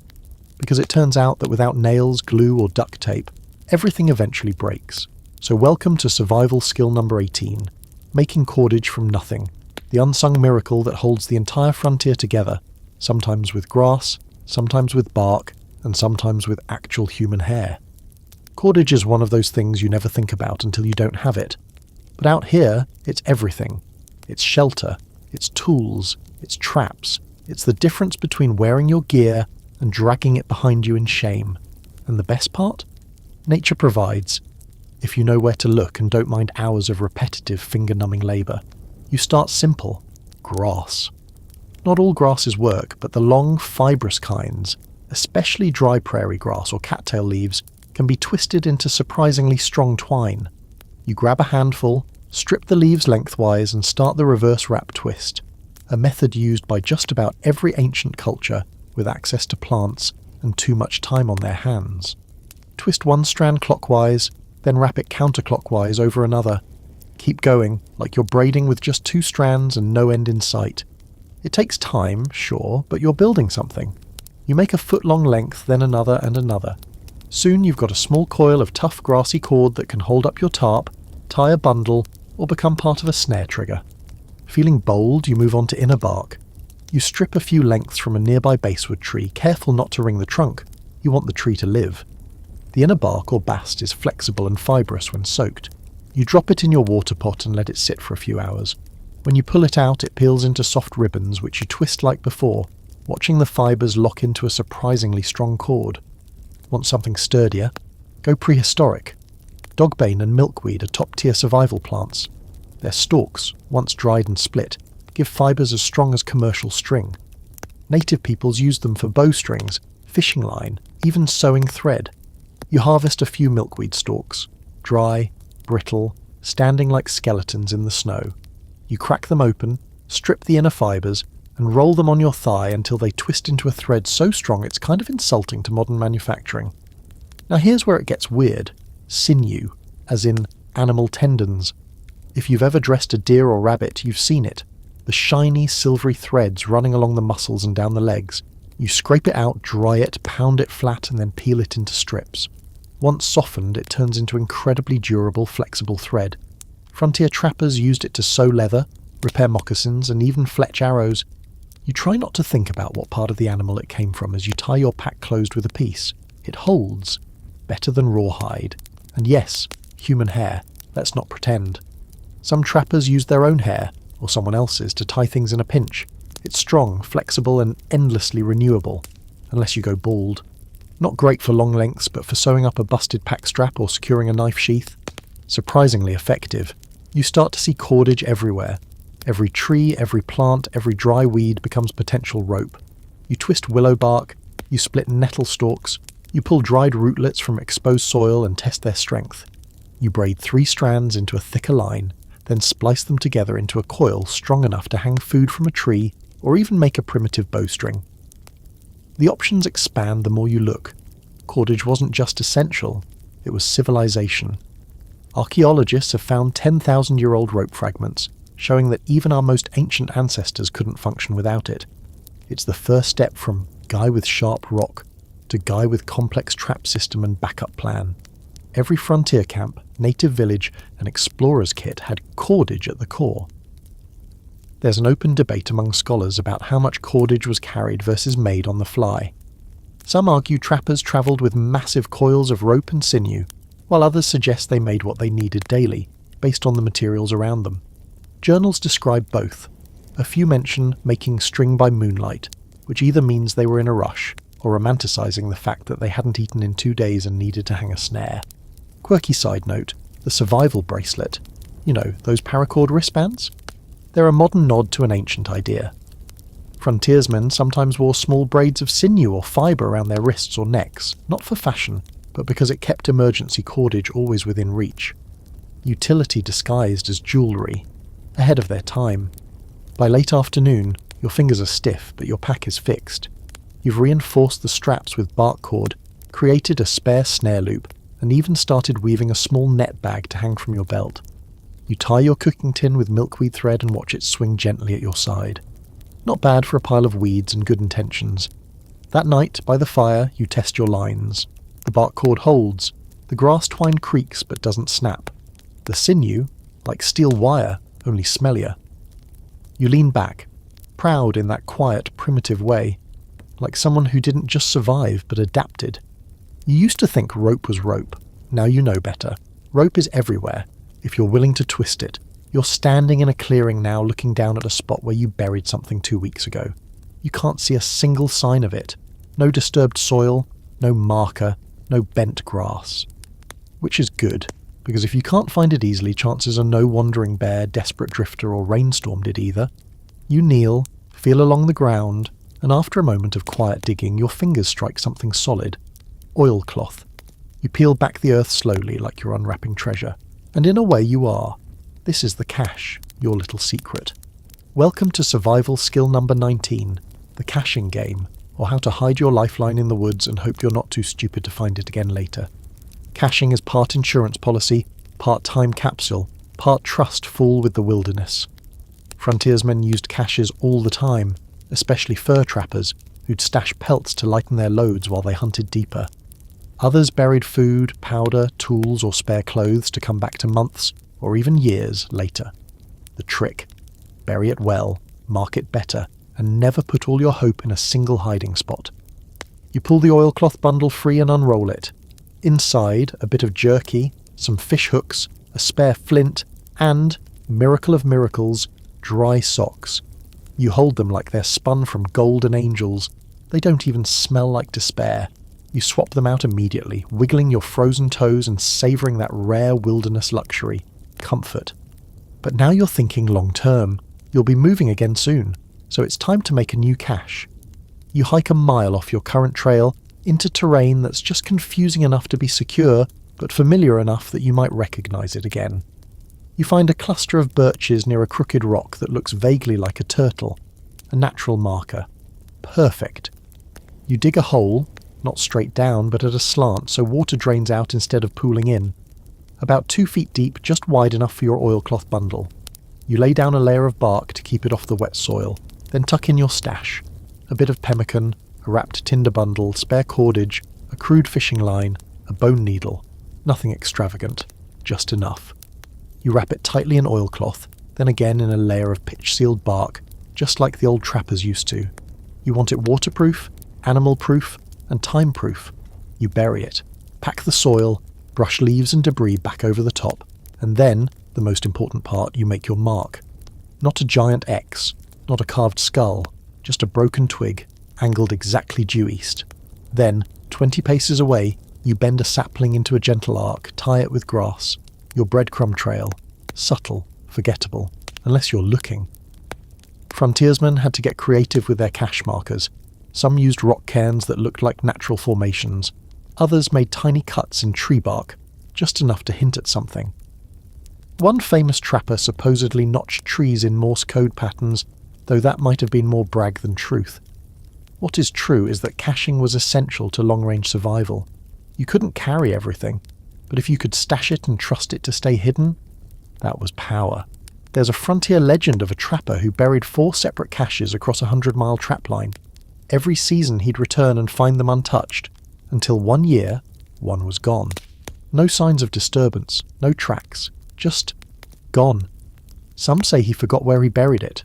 Others say someone followed him, learned his marks, or maybe nature itself just swallowed it. Because sometimes that happens too. You think about that as you double-check your spot. What if you forget? What if the turtle-shaped rock erodes or the birches fall in a storm? That's where mental mapping comes in. You don't just memorize the location, you anchor it. You walk away repeating it in your head like a chant. Turtle rock, birch trio, 20 steps east, bent sapling, buried slant. Again and again. Burn it in.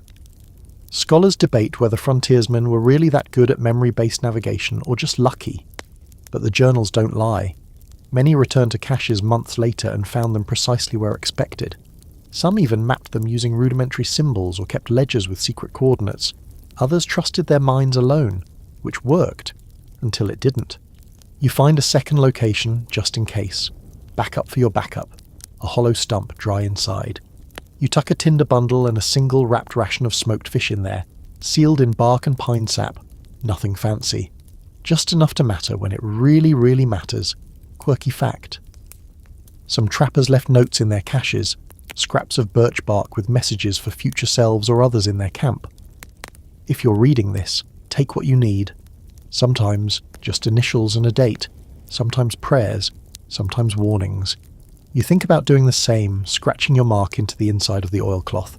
Not a full letter, just a symbol, a whisper to the future version of you who might be stumbling through here, hungry and tired, praying for a miracle. The great thing about caching is that it buys you margin. In a world where every step could go wrong, injury, storm, lost gear, a cache gives you a little breathing room, a second chance, a way to retrace your path and find help you gave yourself. It's a breadcrumb trail that's less about escape and more about survival. As the sun sinks behind the pines, you walk away from the spot, eyes scanning the brush to see if you left a trail. You don't think so. You hope not. You feel a little like a pirate, a little like a time traveller, planting a gift in the soil for someone who might not exist yet. But you do exist. And you'll remember. And if you don't, well, then the forest gets a free gift. But for now, you've tucked your hope into the ground, sealed it in bark, and walked away. That's survival. That's caching. That's trust in the one person who might just come back here someday. Night falls fast in the woods, like someone dropped a curtain over the world. You used to watch sunsets. Now you watch shadows stretch long and lean, curling around trees like silent hands. And with darkness comes your oldest enemy. Visibility. Not just what you can't see, but what others might. If someone, or something, is looking for you, that little glow from your fire is a beacon. So tonight, you practice survival skill number 20, keeping fires hidden, the delicate art of staying warm without becoming a neon eat me sign in the forest. You don't just need heat, you need stealth. The wilderness isn't all empty space. Sometimes you're not alone. Could be a rival trapper, a desperate wanderer, or something four-legged with teeth and no patience for your bedtime routine. Frontiersmen learned quickly, fire saves your life, but it can also end it if handled carelessly. So, the goal? Concealment. You start with a smokeless fire pit, sometimes called a trapper's fire. First, you dig a small pit, shallow, just deep enough to nestle the flames below ground. Then, about a foot to the side, you dig a second hole, connected to the first by a narrow tunnel. That's your Dakota fire hole, a brilliant bit of low-tech engineering passed around by scouts and native peoples who understood fire was heat and signal. The air flows in through one hole, feeds the fire, and carries smoke straight down and out in such a thin line it vanishes almost immediately. Not perfect, but 1,000 times safer. You collect dry wood only. That's rule number 1. Wet wood smokes like it's trying to announce your presence to the next zip code. So you dig through Deadfall, peel back dry bark, snap off bone-dry twigs from still-standing dead trees. If it snaps loud, it burns clean. If it bends, you toss it. You kneel by your pit, stack your fuel small, twig size, not logs. This is not a bonfire, it's a whisper. You strike a spark into your tinder bundle, dried cattail fluff and shredded bark, and coax it gently to life. The flame blooms low and hot, just enough to boil water or warm your hands. You shield it with your body. You learn to cook in silence, eat in darkness. And here's the other trick. Use a reflector. You find a flat rock and prop it behind the fire on the windward side.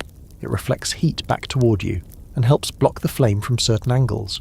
In a pinch, a wall of logs or packed dirt will do the same. Some frontiersmen built full dugout hearths, almost like trenches, where they could lie prone beside the coals and remain invisible to anything more than 10 feet away. When it's time to sleep, you bank your fire.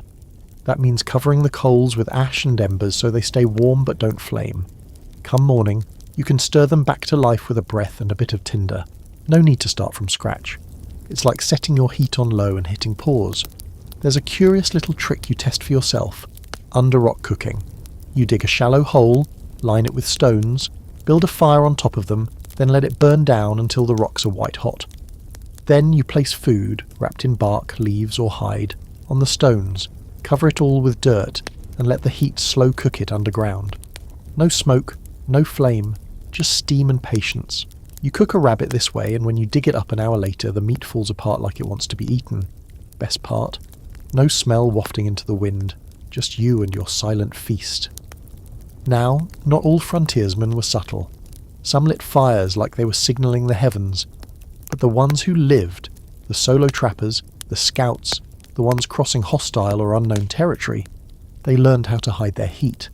Some even carried fire pans, metal trays they'd use to light fires above ground without burning the earth, so no trace was left behind. When done, they'd dump the ashes into a stream, erase the coals, scatter the site, ghosts with warm feet. Of course, there's a debate. Did everyone out there really practice fire concealment, or are we reading too much into a few clever journals? Some historians argue that in deep wilderness, visibility wasn't a problem. If you were 50 miles from the nearest human, who cares if your fire could be seen? Others counter that most of the wilderness wasn't empty. It was shared land, watched by eyes that didn't need your permission to move closer, better safe than scouted. A strange footnote from the fur trade era. Some voyageurs preferred no fires at all. They'd wrap hot rocks in blankets before sleeping or huddle in groups like human burritos. Fires were a luxury, not always worth the risk. And then there's the old trick of grease lamps. A small bowl of animal fat with a wick made from twisted moss or plant fibre. It burned low and slow, just enough for light, with barely a wisp of smoke. Like carrying a star in your hands. You sit now beside your hidden fire, half buried in the earth, shielded by stone. The light barely escapes past your knees. You sip pine tea from your tin, chewing a scrap of roasted meat, listening. The woods are quiet again. Whatever watches, if anything, hasn't seen you. You think about how this skill isn't just about survival. It's about intention. Staying small, staying silent, choosing when to be visible.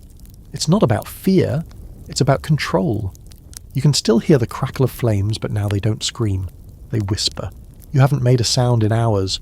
Not because you're trying to be dramatic, but because, in the dense, damp silence of the forest, every sound becomes a confession. A twig snap is a warning shot. A rustle could be dinner or danger. Even your breathing feels loud, like you're blowing through a foghorn with every exhale. That's why today is all about survival skill number 21, wilderness stealth and camouflage, the ancient art of becoming invisible without disappearing. You're not here to perform a magic trick. This isn't fantasy. You're not cloaking yourself in shadows and whispering to wolves. You're just learning how to move like you belong here. Because if the forest sees you coming, so does everything that lives in it, and everything that might want to eat you, rob you, or just scare the soul out of your boots for fun. So first things first, slow down, like way down. You crouch low, weight centered, and place your foot heel first, then roll it forward, feeling for twigs before you shift your weight. You move inches at a time, not feet. You stop every few steps and listen, really listen, not just for sounds, but for what's missing. When the birds stop chirping, that's not peace. That's a red flag. You practice breathing through your nose, shallow and silent. Mouth breathing is louder than you think, and it fogs up your vision if you're in the cold. You pull your scarf up and press your tongue to the roof of your mouth. An old scout trick to regulate breath and reduce noise. Now for your body. That jacket you love, too shiny. You smear it with mud and crushed charcoal, dulling the colour, muting the scent. You do the same with your face and hands, especially your fingers, which catch the light like pale flags when you're not careful. You rub in crushed pine needles for scent cover. It's not deodorant, but it sure beats the raw human smell of sweat and fear. You gather moss and fern and tuck it into your shoulders, your belt, your boots, not to hide like a cartoon swamp monster, but to break up your outline. That's the secret to real camouflage, shape disruption. Predators don't just look for colour, they look for the vertical lines of a human body, the distinct motion of a bipedal silhouette. Your job? Become not that. You test it by hiding at the base of a fir tree, wrapping your cloak tight and pressing into the shadow. A deer walks within 20 yards before it notices something's off. One flick of its ear and it vanishes like smoke. But you held still. You were close.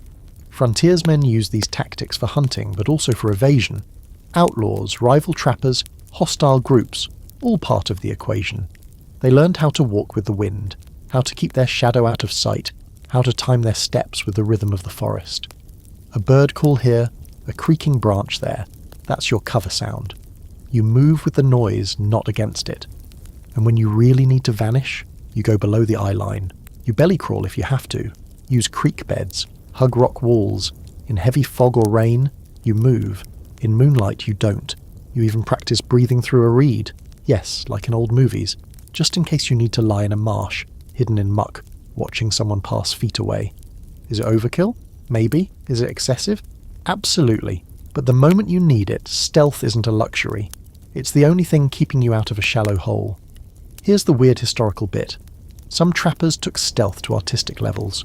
One journal describes a man who wore a deer-hide cloak complete with antlers and crawled on all fours to stalk elk. Another recounts a scout who painted his entire body in ash and ochre, claiming it kept insects away and made the forest forget I was there. Creepy, definitely, but it worked. Native tribes were the true masters of wilderness stealth. Many had entire systems of silent signals, hand gestures, bird calls, directional sticks. They could travel in groups and still move like wind through tall grass. Frontiersmen who learned from them often outlived those who didn't. There's a scholarly debate about how realistic these stories are. Could someone really lie motionless in the woods for hours without being seen? Could a man wrapped in moss and hide trick a herd of elk? Some say yes, pointing to trained snipers, indigenous tracking traditions, and modern survivalists who replicate these feats today. Others think it's romanticism, exaggerated tales told around fires to impress and intimidate. But you're out here now, and it doesn't feel like fantasy. It feels like necessity. You start building a ghillie cloak, not full-blown military grade, but something rough and useful. You take an old shirt, sew loops of grass and bark through it, creating uneven layers that flutter with the wind and mimic natural motion. You blend it into a bush, take 5 steps back and squint. It's working. And here's the ultimate trick. Don't leave sign. Stealth isn't just about what people see, it's about what you leave behind. No broken branches, no scuffed earth, no shiny boot prints in the mud. You backtrack. Brush out your trail with a pine bough. Kneel on stone instead of soil. Pick your spots like you're writing a secret message with your feet. By nightfall, you've practiced so much you startle a fox that never even noticed you. You crouch beneath a low cedar, wrapped in your patched ghillie cloak, and watch the stars blink into existence through the branches. There's a strange peace in being unseen. Not hiding, not running, just not there. You eat quietly, you sleep curled tight, body blended into the shape of the earth. No fire tonight, no scent, no light. You've become a shadow, a footnote. In a world that never stops watching, tonight you're invisible, and that just might keep you breathing. You stop walking, not because you see something, but because you don't. It's a strange stillness, almost eerie. No wind, no bird calls, just the steady thump of your heart and the distant groan of old trees shifting somewhere deep. You crouch low, press a hand to the dirt and listen, not with your ears, but with your bones. This is survival skill number 22, the sacred skill of listening. Not just hearing, not reacting, listening to the forest, to the animals, to your own ragged breath, and to the silence between it all. Out here, listening is more than a tool. It's a warning system. It's a way to see without seeing. And you've started to notice that the wilderness never shuts up. Not really.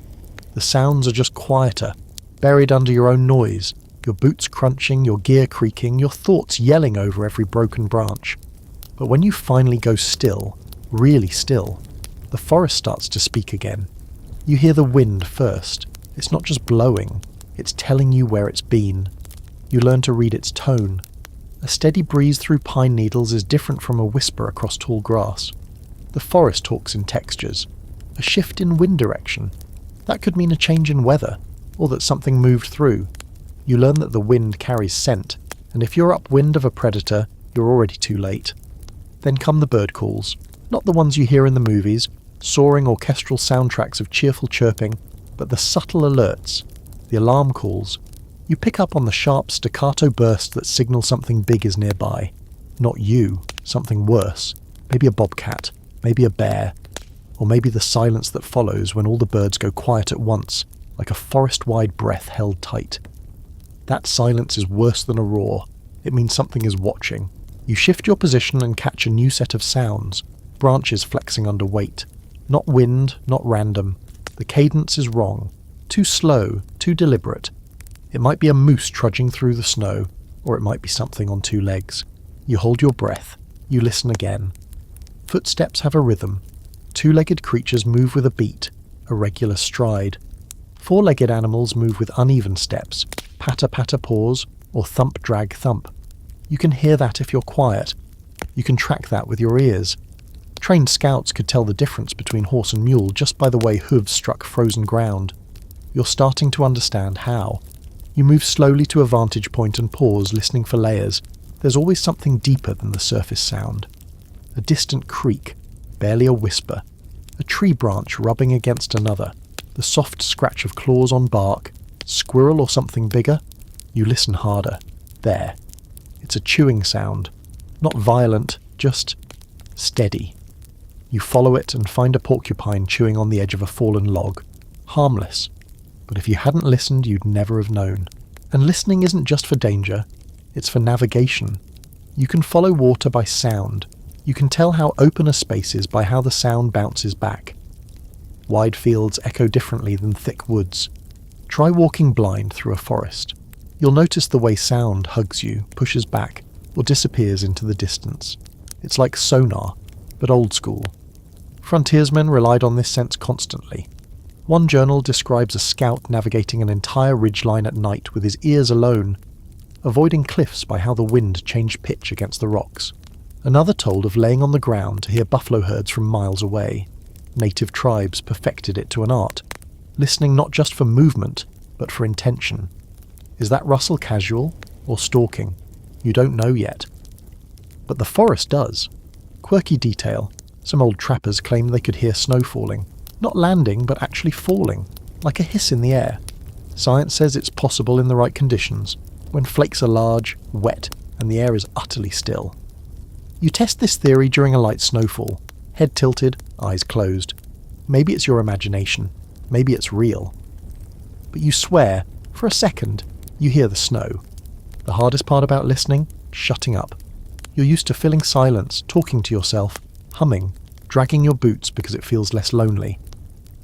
But the forest doesn't care about your loneliness. It rewards the ones who can listen longer than they talk. So you practice.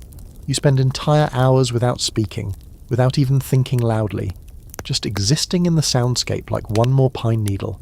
And then there's inner listening, the weirdest part. You start hearing your own body like it's part of the forest. Your stomach gurgles. Your breath changes pitch with your mood. Your heartbeat tells you things your brain refuses to admit. Fear sounds different than calm. Panic has a rhythm.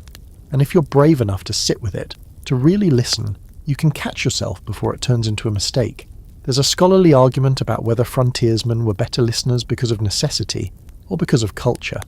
Some say it was just survival instinct, learn or die.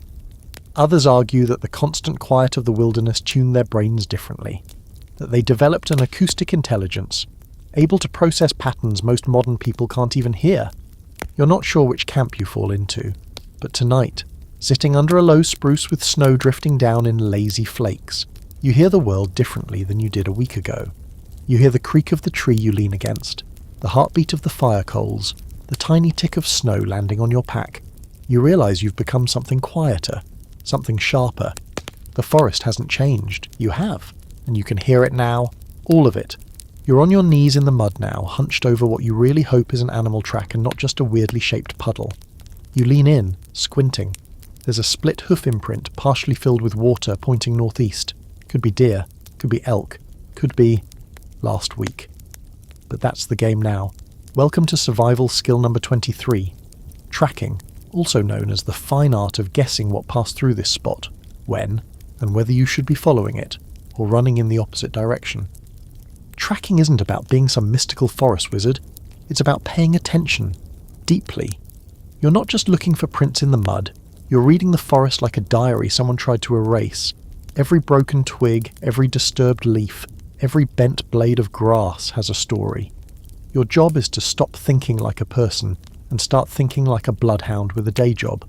You circle the hoofprint, scanning outward. There's another one, fainter, barely there.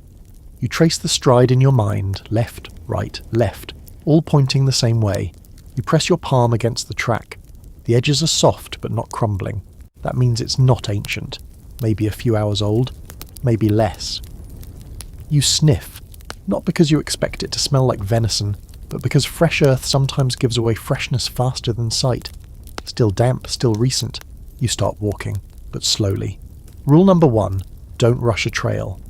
You move in a gentle zigzag, always scanning ahead for sign.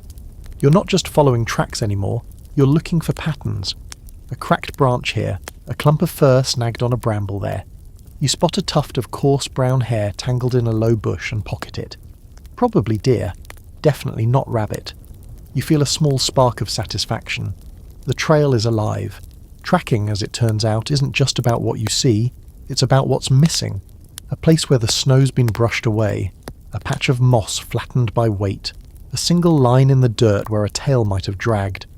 These are the invisible breadcrumbs, the whispers of movement. You remember reading about indigenous trackers who could follow a single set of prints for days, even across rocky ground. They weren't using magic. They were just tuned in, deeply aware of how nature looks when undisturbed, and how even the slightest disruption leaves a trail.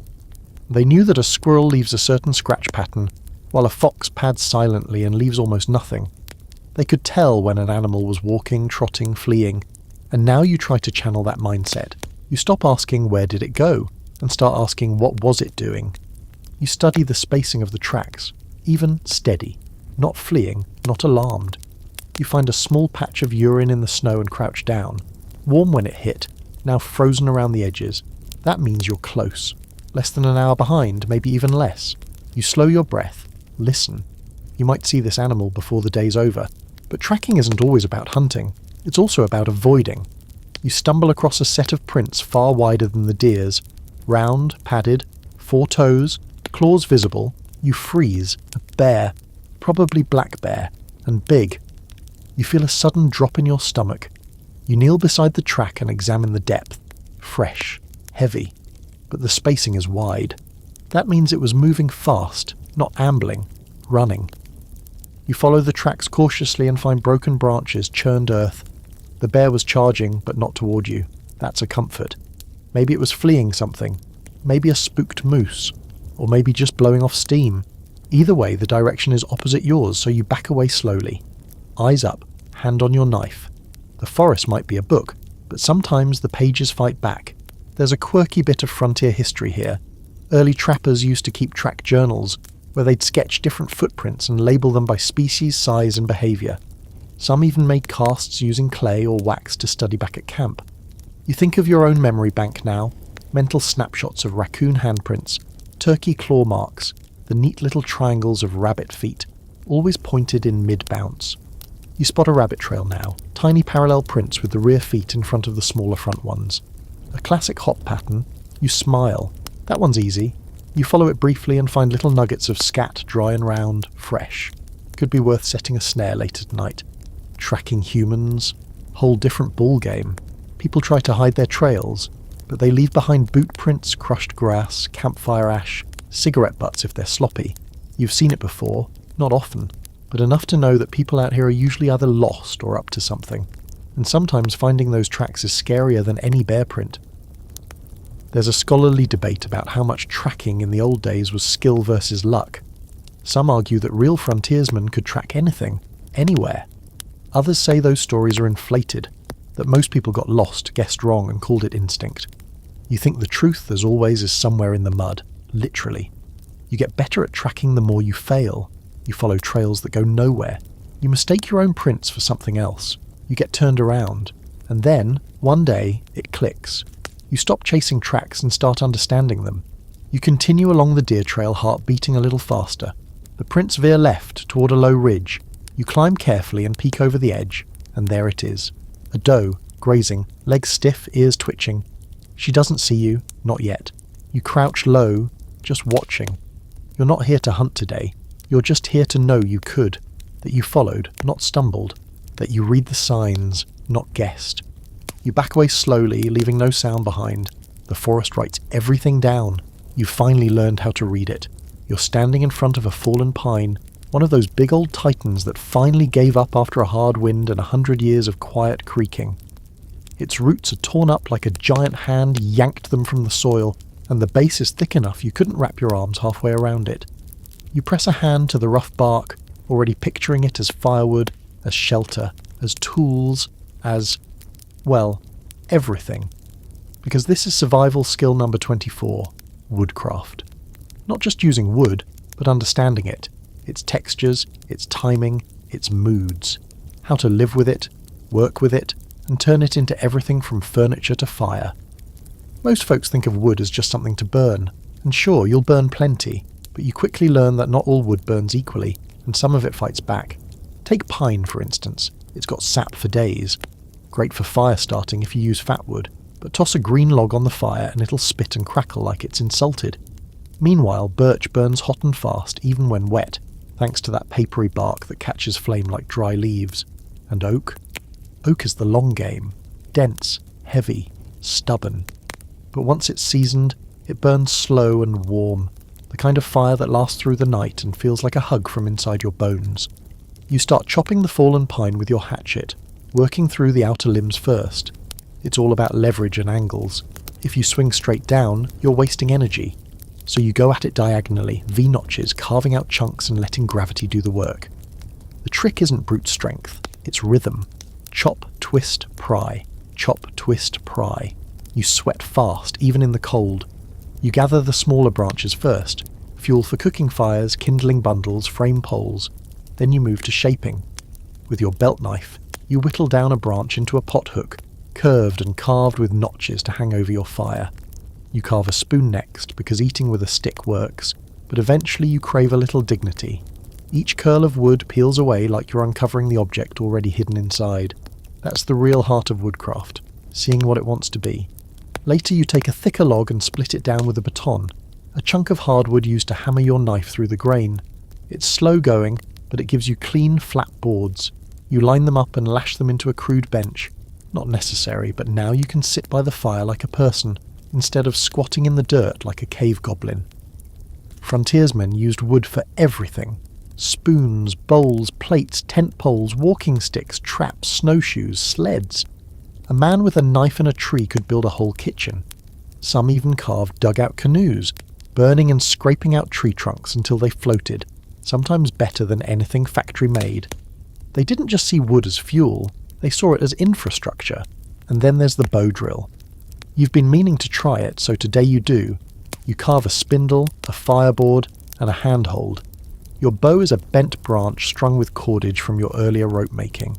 You kneel, place the spindle in the notch, wrap the bow, and start spinning.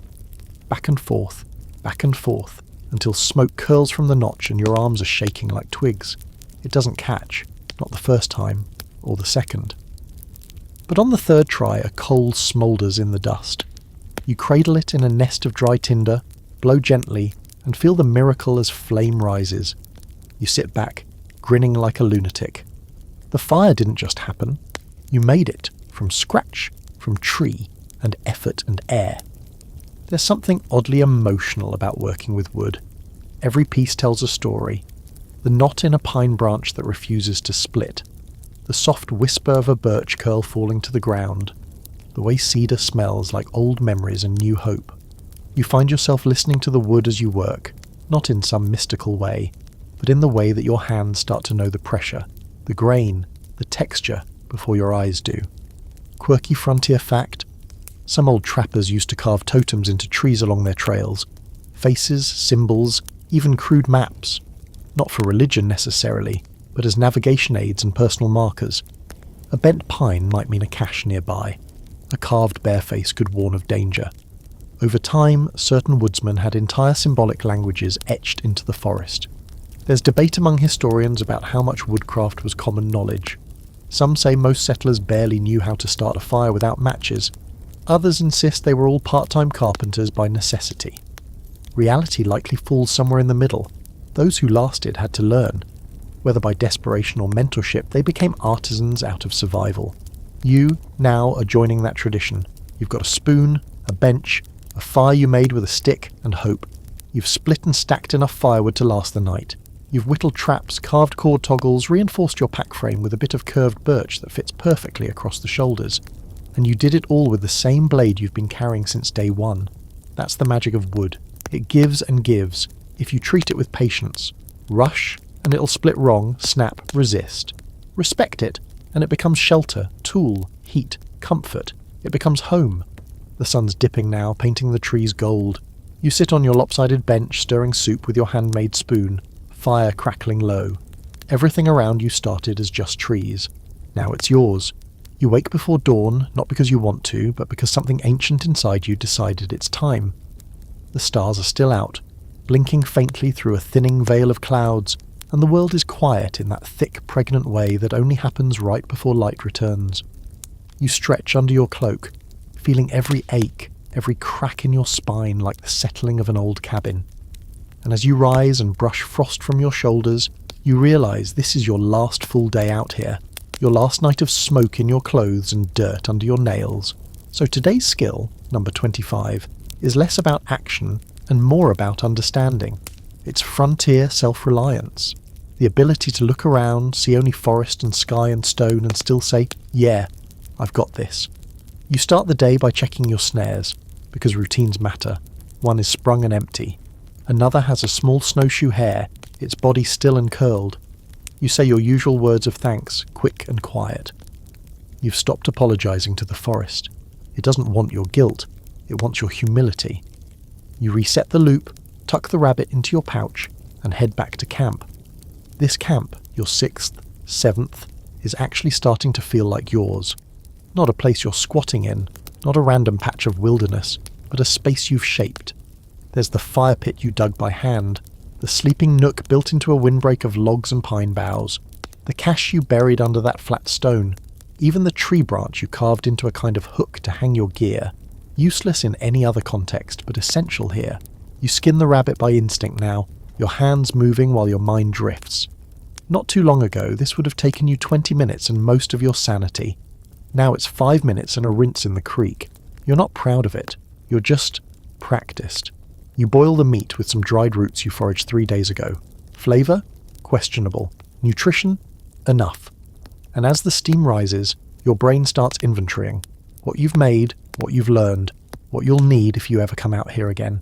It's more than gear. It's the knowledge that's piled up in you like firewood. You know how to start a fire in rain.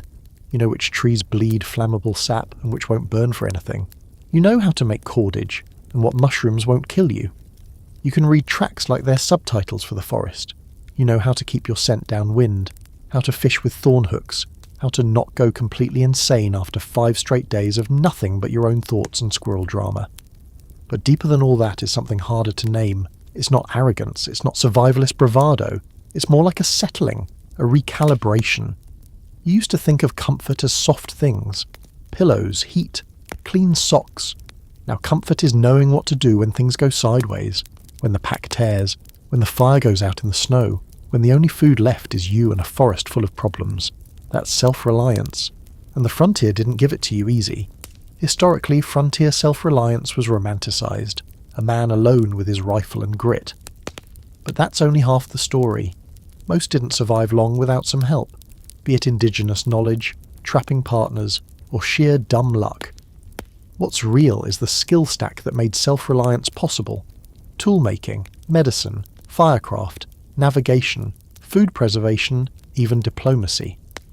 The truly self-reliant weren't lone wolves. They were polymaths in Buckskin, quietly fixing every problem that tried to kill them. You've picked up pieces of that now. Sure, you're not stitching moccasins from deer hide or brewing spruce salve for wounds. Yet. But you've got the bones of it. And more importantly, you know you can figure it out. And that was always the secret. Not knowing everything, but knowing that you could learn. Quirky historical fact. Some old trappers carried tiny books, leather-bound survival guides no bigger than a palm. They'd scribble notes in the margins, tips, recipes, sometimes just quotes to keep them sane. One journal found in a cave decades later had just one phrase repeated on 10 pages. Still here, still me, still fine. That's a level of rugged poetry you aspire to. You spend the rest of the day tightening up camp, not because you need to, but because it's what a person does when they belong somewhere. You lash your firewood into a tidy stack. You fix a loose cord on your pack. You scrape your knife blade clean, rub it with fat to keep rust off. You refill your water. And when all that's done, you carve a small symbol into the bark of a tree behind your lean-to. Nothing showy, just a mark that says, I was here, I made it. As night falls, you light your fire, not high, just enough to warm the rabbit stew. You sit on your carved bench, legs stretched, cloak pulled close. Above, the stars sharpen into bright silver, unblurred by street lamps or car exhaust or anything remotely modern. You sip your food, you breathe. The fire crackles. The forest doesn't mind you anymore. There's a strange sadness wrapped in the pride tonight. You'll leave soon. Go back to a world that doesn't smell like pine smoke and wet leather, where food comes in packages and nobody talks about wind direction unless it's allergy season. You'll clean up, plug back in, scroll through a screen while forgetting how quiet the trees can be. But some part of you will stay out here, or maybe, better yet, bring the forest back with you. Because now you know what to do when things fall apart. Not just out here, but anywhere. That's what self-reliance means. You finish your stew, bank the fire, and lean back into the dark. The woods don't scare you anymore. You belong here, and you always did. You wake to a forest soaked in gold. The sun filters through the trees in soft, shifting rays, like someone is slowly peeling back the darkness. The air is still, and for the first time in what feels like forever, you are still too. No fire to stoke, no trapline to check, no frostbitten fingers demanding attention. Just the simple, quiet truth of a morning where you've already done enough. This is the end, but not in the dramatic, cinematic way. It's quieter than that. There's no crowd cheering you home, no credits rolling across the treetops, just your pack, your boots, and the weight of everything you've learned hanging comfortably on your shoulders. You take your time breaking camp, not because you're lazy, but because you've finally figured out how to move with intention. Every cord untied, every knot undone, every coal scattered into the earth. It's all done with the kind of quiet reverence that only comes from living through discomfort and finding meaning in it. You erase your presence, not because you weren't here, but because the best kind of survival leaves no scars. Before you leave, you check your cache one last time, right where you left it. Dry, intact, waiting for a future version of you. Or maybe for someone else. You smile. Not all gifts need to be unwrapped by the person who hides them. Then you turn toward the invisible path, the one that leads back to where things are easier. Lighter, louder. You don't rush. You walk with the kind of steady, unshakable pace that only comes from surviving something. Really surviving it. Not by luck, but by effort, by skill, by paying attention and growing in all the ugly, useful ways people used to grow before Google. Every step forward is a step away from the fire pit, from the handmade bench, from the dirt that still holds the shape of your body. But it's also a step toward everything else. Hot showers, real beds, clean clothes. And you know what? You'll appreciate those things now. Maybe for the first time in years, but more than that, you'll appreciate yourself. The version of you that knelt in snow, chewed on cattail root, boiled pine needles, and made cordage from bark. The version that crouched in silence for hours just to learn how the forest sounds when it isn't scared of you anymore. And even when you're home again, warm, full, clean, you'll still hear it. The crackle of coals, the whistle of wind through spruce, the heartbeat of the woods under your feet. You'll still know. And once you know, you don't forget. So sleep now, close your eyes, stretch your toes, and let your breath slow. You've earned it. You made it out. You made it through.